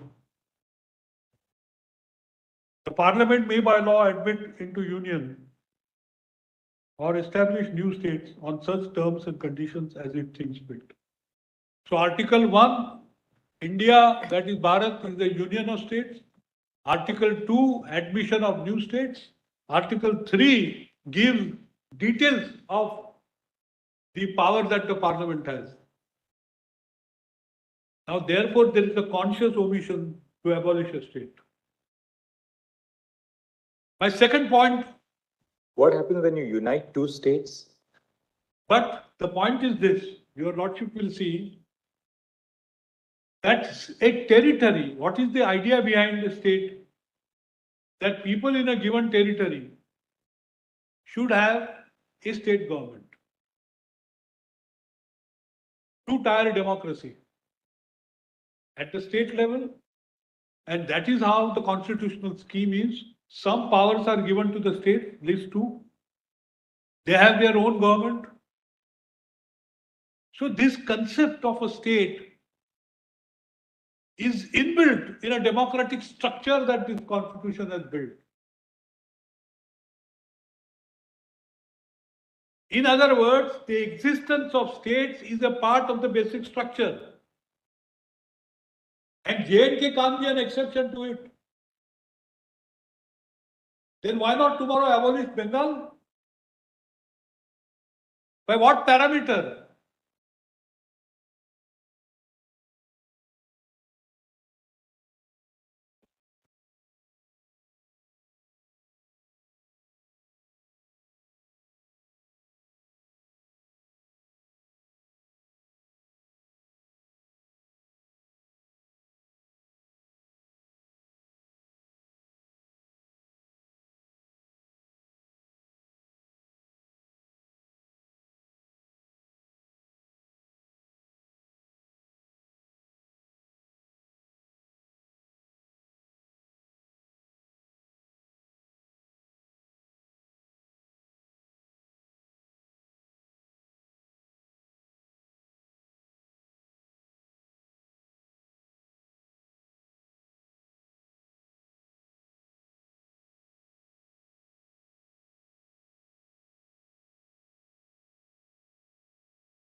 That according to me, there is a conscious omission.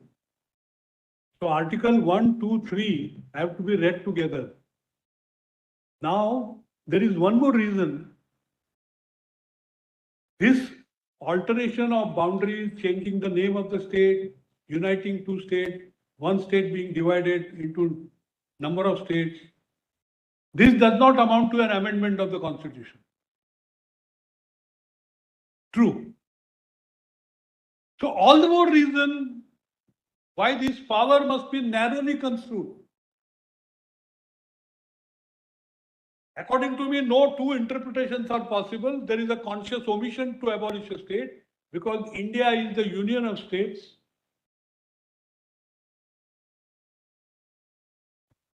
I link it with 355 and 356. Article 3 has to be read with 355. If there is breakdown of machinery, restore the normalcy. But you can't abolish a state.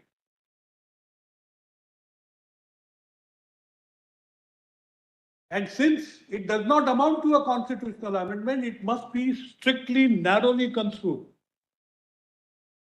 And this interpretation, in my respectful submission, would advance the concept of democracy and concept of federalism.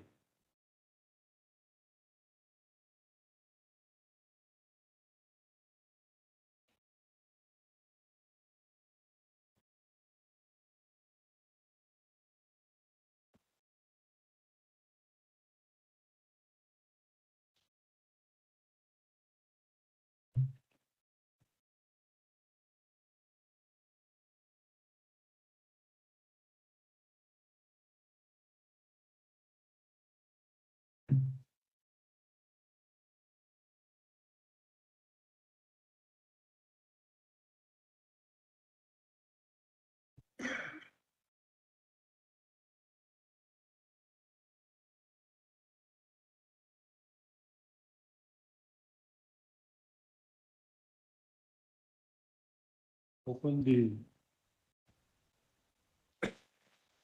Article 18.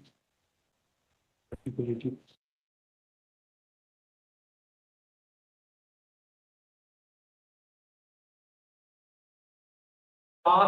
Of my argument.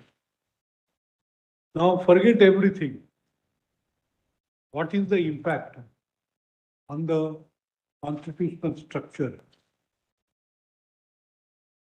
where everything has been turned upside down?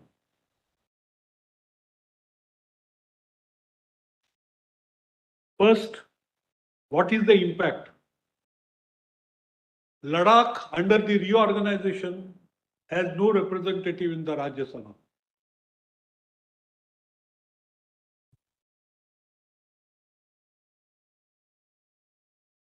People of Ladakh therefore do not count as far as Rajya Sabha is concerned.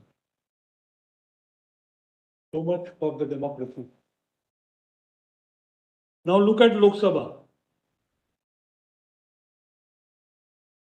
All existing Rajya Sabha. All existing 4 seats in Rajya Sabha go to J&K. Ladakh is left out. Consequently, people of Ladakh have nothing to do with working of Rajya Sabha, including the election of the deputy chairman under Article 1989 and 90. Second, look at Lok Sabha. Under Article 81C, all union territories in the country can maximum have 20 seats.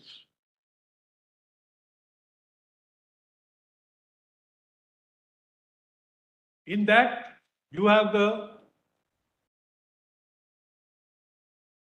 J&K.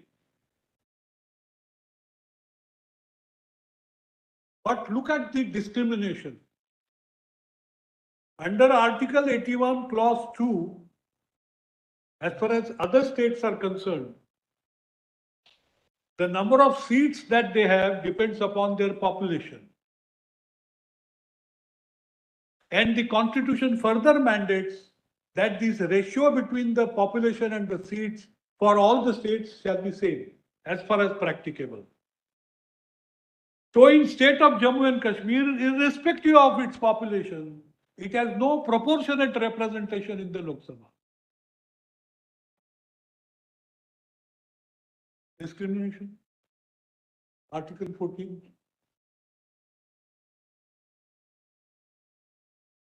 Now, if you create some more union territories, that limit of 20 will have to be crossed. Today, it is 19, including the 5. That's all right. But look, if working out seats for other states is a different formula. How can this be done? Other disastrous consequences. Look at the election of the president. Come to Article 54 and 55. For electing the president, the Electorate consists of members of parliament, both Rajya Sabha, Lok Sabha, and also the legislative members of respective states.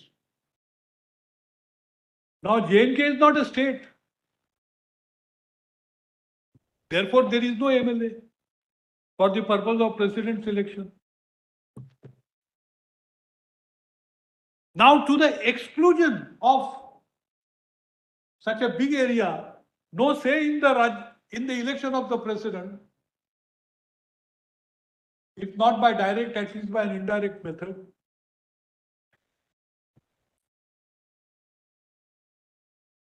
But I must hasten to add that the Reorganization Act says that J&K will have the same rights as Pondicherry. And Pondicherry under Article 54 and 53 there, but this will require a constitutional amendment. You can't do it by law like this.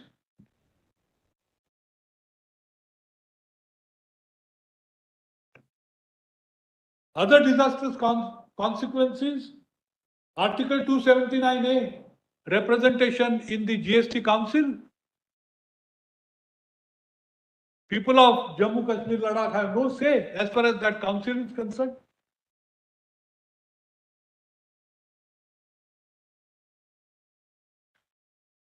Appointment of High Court judges. As far as other states are concerned, the governor is one of the persons to be consulted, and governor means aid and advice. So that also goes away. There are several such provisions in the constitution which are impacted. Therefore, by a very small act which apparently looks constitutional, that is Constitutional Order 272, the whole constitutional structure is demolished, substantially restructured with J&K.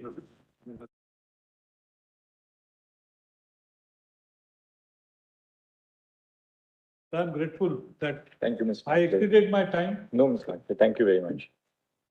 Thank you, Mr. And Nakde. Who will- both Mr. Dave and everybody has argued that consultation contemplated must be effective. That is why elected. That point has been extensively argued. I'm sorry that I exceeded my 1 hour. Thank you, Mr. Nakde. Thank you. I thought in the circumstances, perhaps I was justified. I'm grateful. Madam. Somebody's time will have to get deducted. Ultimately, whether it's a 20 over, 50 over, the time is allocated to everyone between whatever is available. How much somebody can bet will depend on the total number of over. Since your lordship used the word bat, Lord, it reminds me of my position at this point of time is like that of a night watchman. No, you're just after tea, actually, so you have a whole session you can resume. Which is a very delicate job, night watchman, no? He has to sustain the flagging interest also.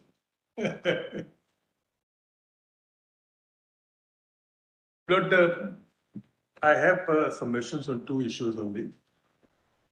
One was what Mr. Nafde was advocating just now, Lord, regarding demolition of a state into union territory. And only thing I wish to add on what he said was, if Lordship would just have a look at 246(4). Is it way? Which matter are you appearing, Mr. Dwivedi? Correct number दे दो इनका. In the first matter, Lord, we filed a petition, but we were told to file a intervention application, and then an order was passed on that we will be heard like any other petitioner. Therefore, So you are for an intervener, yes. which just give us just a reference so that, we can, just for the sake of the record, we need to complete the record. Lord, it is writ petition number. It is IA number 145. IA number, 2. sorry, can you come again, please? IA number 145 Yes, 852 yes. -53 of 2019. This is in writ petition civil number 1013 of 2019. Actually, 18 forgot to add.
overruling note inevitably implies that the past practice, whether right or wrong, it will continue to operate and will not be affected by the judgment.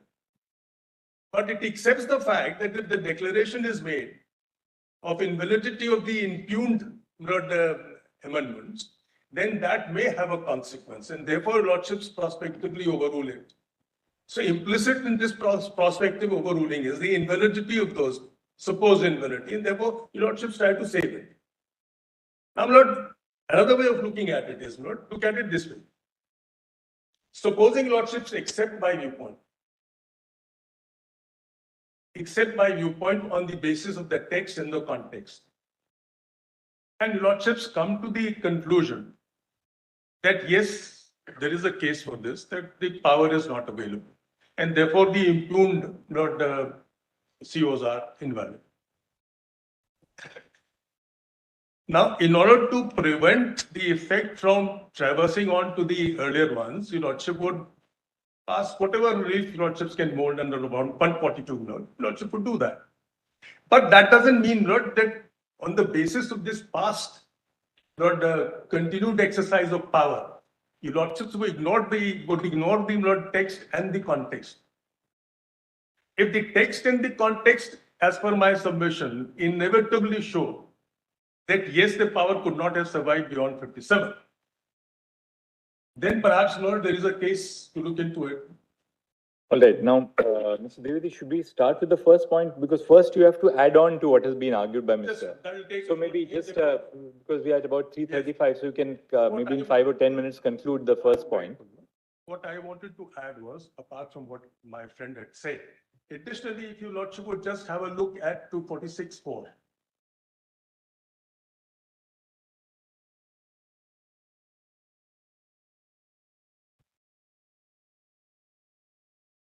Lordships have had a look at it on several occasions, but then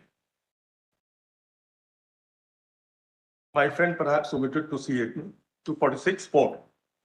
Parliament has power to make laws with respect to any of the matter for any of the territory of India, which is union territory, not included in a state, notwithstanding that such matter is a matter enumerated in the state list.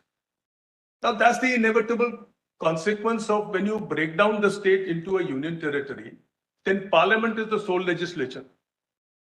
Now, when Parliament becomes the sole legislature, inevitably, the state comes out of the federal structure. Because lordships have said, Article 1, and my friends read some part of it, I can read some part of it too. Article 1 says India is a union of state and refers to Schedule 1. I feel lordship would just have Schedule 1 for a moment.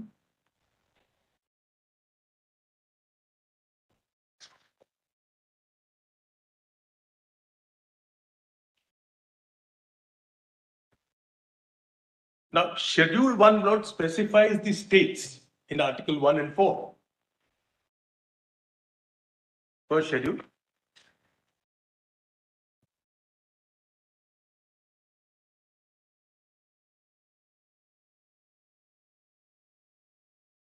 It specifies the states, and Kashmir is there at item 15. And then, it goes on to have item 2. The lordship would have 28 states, then item 2, union territories. These are not specified as states. Now, though they are part of territory of India, as per Article 1, yet when it comes to federal structure, union territories are not part of that federal structure. This is there are decisions I have referred to in my judgment, but the decision to that effect, that Article 1 does not contemplate union territory constituting part of federal structure. And for obvious reason, if your lordship would recall the definition of federal structure in our constitution given by Dr. Ambedkar, he said there has to be a dual polity. And that is how he declined the entire objections to the Constitution of India as being unitary and not being federal. Now there is a nuance on that. Following the NCT judgment, yes, we have placed Delhi in a different. And I was coming to that only. It goes further. Position. What Your Lordship has said goes further. What it says is that dual polity contemplates that citizen of every state is entitled to be governed by the laws made by two different legislatures. That's the concept of dual polity. Where for local issues, the right is for the local to get himself governed by the local legislature on local issues. And so far as the national issues or bigger issues are concerned, Parliament.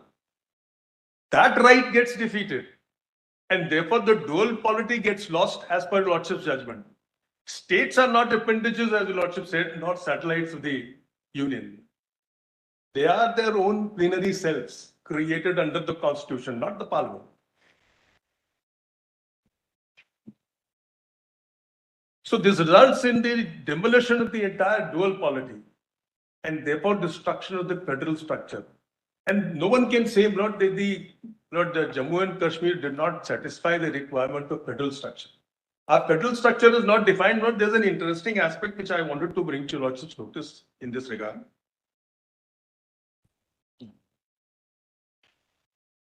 Lord, all throughout, we have been hearing about the quasi-federal character and so on and so forth. It's not truly federal as the American system in our constitution.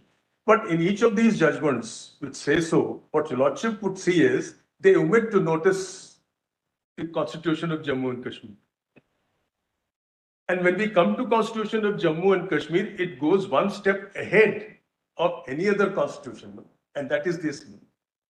It is the Constitution of Jammu and Kashmir in our federal structure which lays down the parliamentary jurisdiction.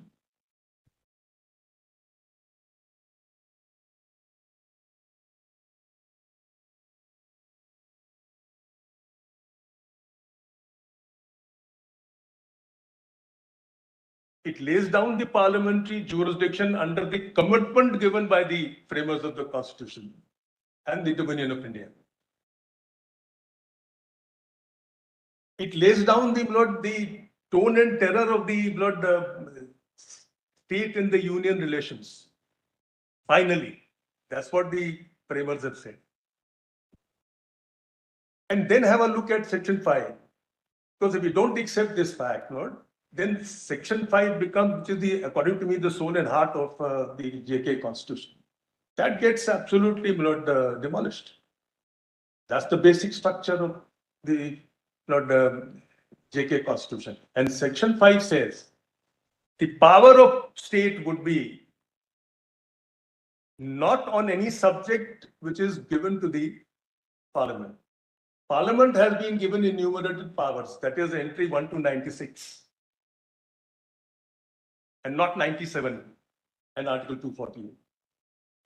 So which means residuary entry is not there. Rest of the entries 1 to 96 are there with Parliament under the Constitution of JNK.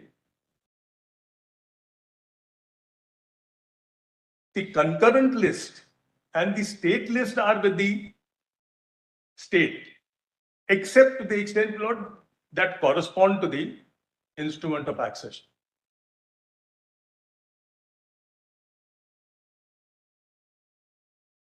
Now, can you look at this note? Here is a case where the state is going to decide what is the jurisdiction of Parliament and what is the center-state relations, scope of that. So that's the extent to which the autonomy was given to JNK, guaranteed autonomy. And to borrow Dr. Rajiv Dhawan's phrase, it is democratization of power in India in the shape of autonomy. He referred to various provisions, various levels of autonomy was given. Now, here is a case where the level of autonomy is stupendously raised. But nevertheless, it is part of federal structure. We can't deny because Article 1 and the schedules say so. But by reducing that state into a union territory, what we are doing is we are bringing it under 246(4), where the people of the state, both the union territories now will have only one legislature, both for local and the national issues. The right to be governed under a dual polity goes for a toss.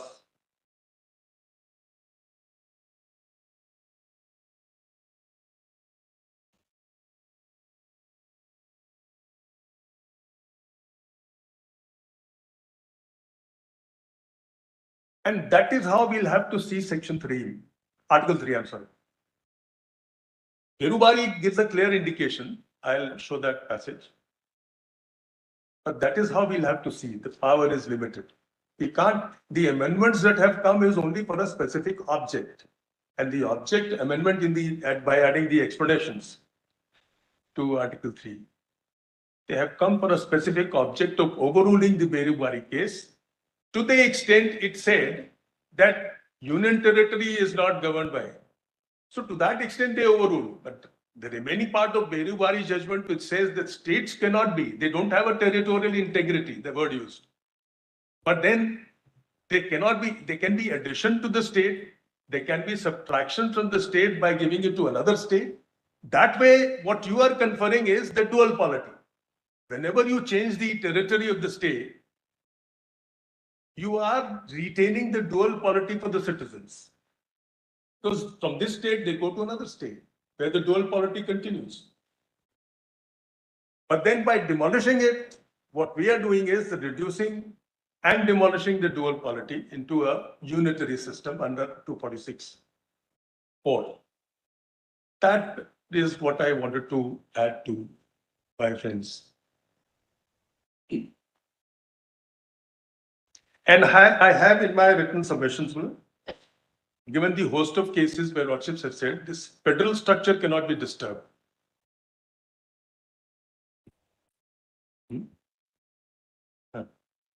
This is my written submissions, and this is, I would request lordships to see page 44 and 45 in that regard. 44, 45. This is at page, as my friend corrects me, I have given the internal page, page 40, page, PDF page, no. The written submission what? What is the PDF page? 394. The internal page is 44 and 45.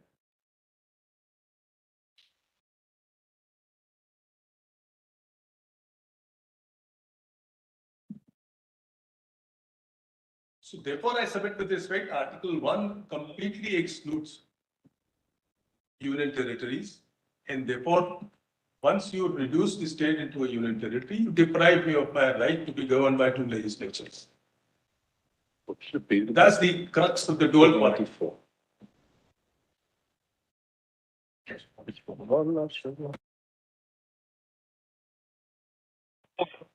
Internal page 44 would be at page 437 of the PDF. 437. 437. And I'm only referring to page 44 to 46, and I've referred to a host of judgments, which lordships are clearly aware of. No? But basically, referring to two last judgments, if lordship would see, at page 46, internal page 46, two last judgments, no? Of which one of the Chief Justice was a partner, 2017, 12 SCC 1, this is general. And then 2018, volume 8, SCC 501, I have given the paragraphs too. 2018? 2018, volume 8, SCC 501. And I've given the paragraphs also in the PDF. There. Yes.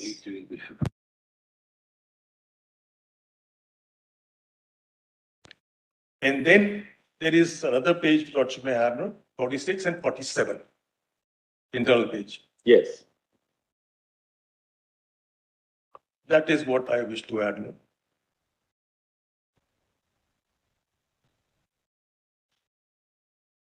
Now, before I proceed, Lord, there were two issues which were rankling in lordship's mind, Lord, from the very beginning, first day. One was, in fact, two from your lordships, and one from Lord Justice Khanna. Lordship had an issue with regard to sovereignty, and the observation was that once you accede to the dominion of India, you surrender all your sovereignty. Now, lots of things have been, I'm already informed you, just that instrument of accession would not amount to surrender unless there is a merger agreement which says that you merge your sovereignty, as happened in the case of other states, which I will show. The other states had not only not acceded before 15th of August 47, they had signed as a precondition made by the Dominion of India that they will sign the standstill agreement also, which covers the matters of local concern. And after that, Lord, they acceded to the Union of India. Thereafter, Lord, they further, when they merged with the adjoining states, the adjoining provinces, provinces automatically merged, provinces under the Government of India Act, they automatically merged. Indian states merged primarily with the provinces, or they formed their own federation. Then they were directly administered states also. They all not signed the merger agreements with the Dominion of India, conceding all their powers of legislation. And that is why, Your Lordship would see Article 238 was incorporated. Article 238, Lord, expressly applied Part 6 and 7. And of course, consequently, Part 11, which is 245, 246, 254, and so on and so forth, to all the other Indian states. But when it came to Jammu and Kashmir, Lordship would have noticed note that in 370, clause 1, to 38 is excluded. This is despite the fact, Lord, what is important is this is despite the fact that the Kashmir was placed as a Part B state in the schedule, that point of time when the constitution was enacted. Now the new point, it's about 10.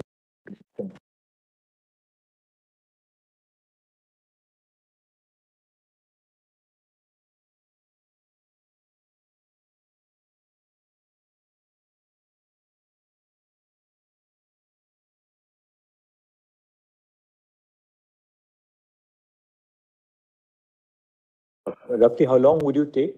Because we are starting the new point, the second, Not more than an hour, no? Not more than an hour. Could we, I tried. could we, Lots of things have been because we'd said. like to conclude the submissions on this side on Tuesday. Quite right. Frankly, I'll tell you, now we've got so much of information from you, we'd like to put it to the other side and get Information responses. I overload. think you've, No, but my situation is not, I'm like a pariah. now Not my just- friends are on different issue. I'm on an entirely different issue. if you could really put it down in say about half an hour or so, so that we can push through on Tuesday and I'll try my best. after Mr. Dwivedi, who will be arguing? Mr. Singh, about half an hour or less.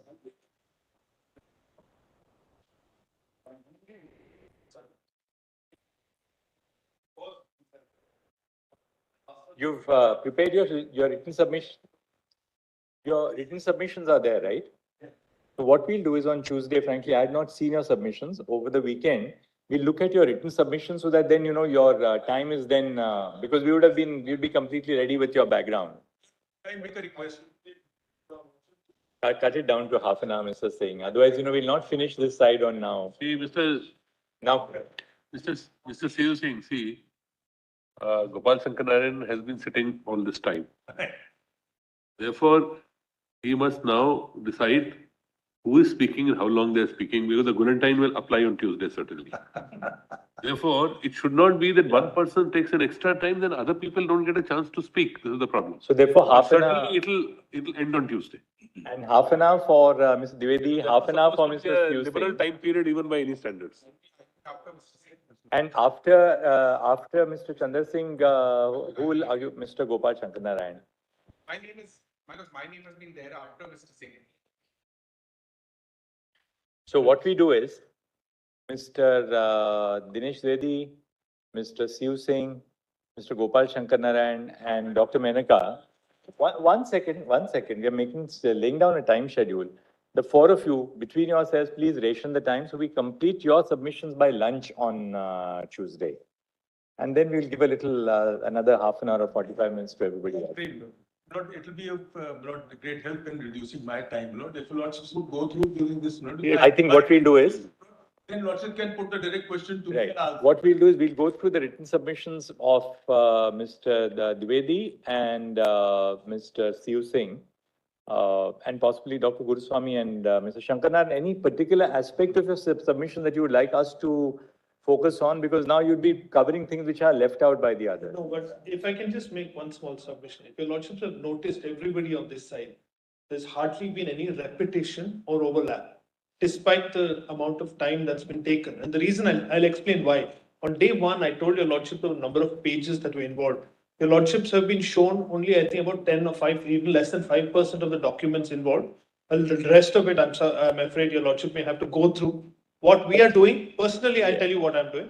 I'm putting down what I would like your lordships to read on your own, because it's going to take way too much time for me, perhaps, to take your lordships through it.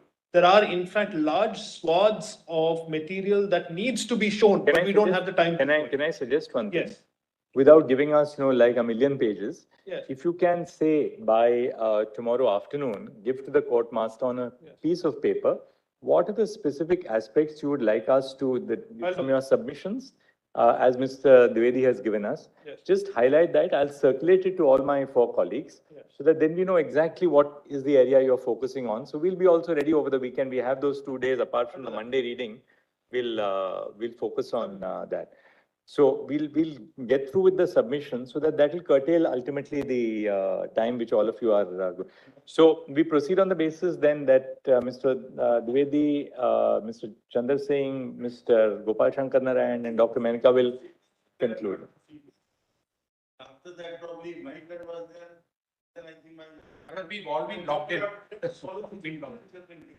All right, you tell us. No, all right, you tell us what is the sequence now? I'll take half an hour. No, it's. Parag, the sequence can be, that is why I said Mr. Gopal Sankarayan can put down, you have so many minutes in Tuesday.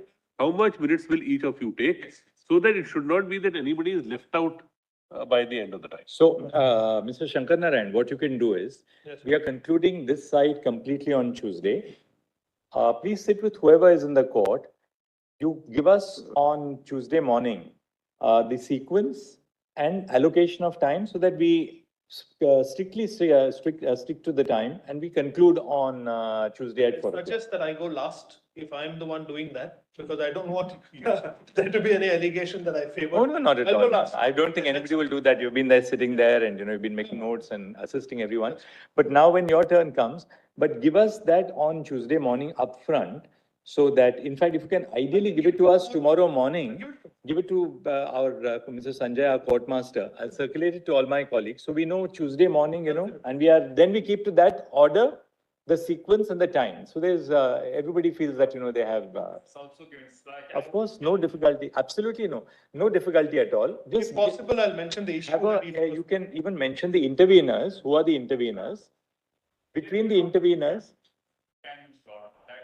no difficulty. You can just right now sit with Mr. Shankar Narayan for 5 minutes after we rise, so that he can just prepare the blueprint for us. I'll do that. Please, one thing, this is a little bit of, self-restraint. We'll give 10 minutes, but 10 minutes provided you're saying something which is different from what somebody has argued, then don't cover the same territory.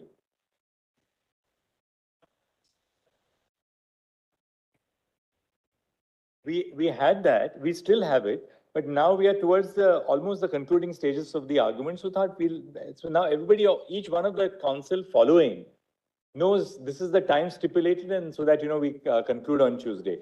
Otherwise, what will happen is the last 2 or 3 council will have very little time left. That should not happen. Like to ration out time for everybody, including the interveners. Mr. Shankaran, just do that, and if you could kindly give it to Mr. Sanjay by tomorrow morning, so he'll have it. Thank you. Yes.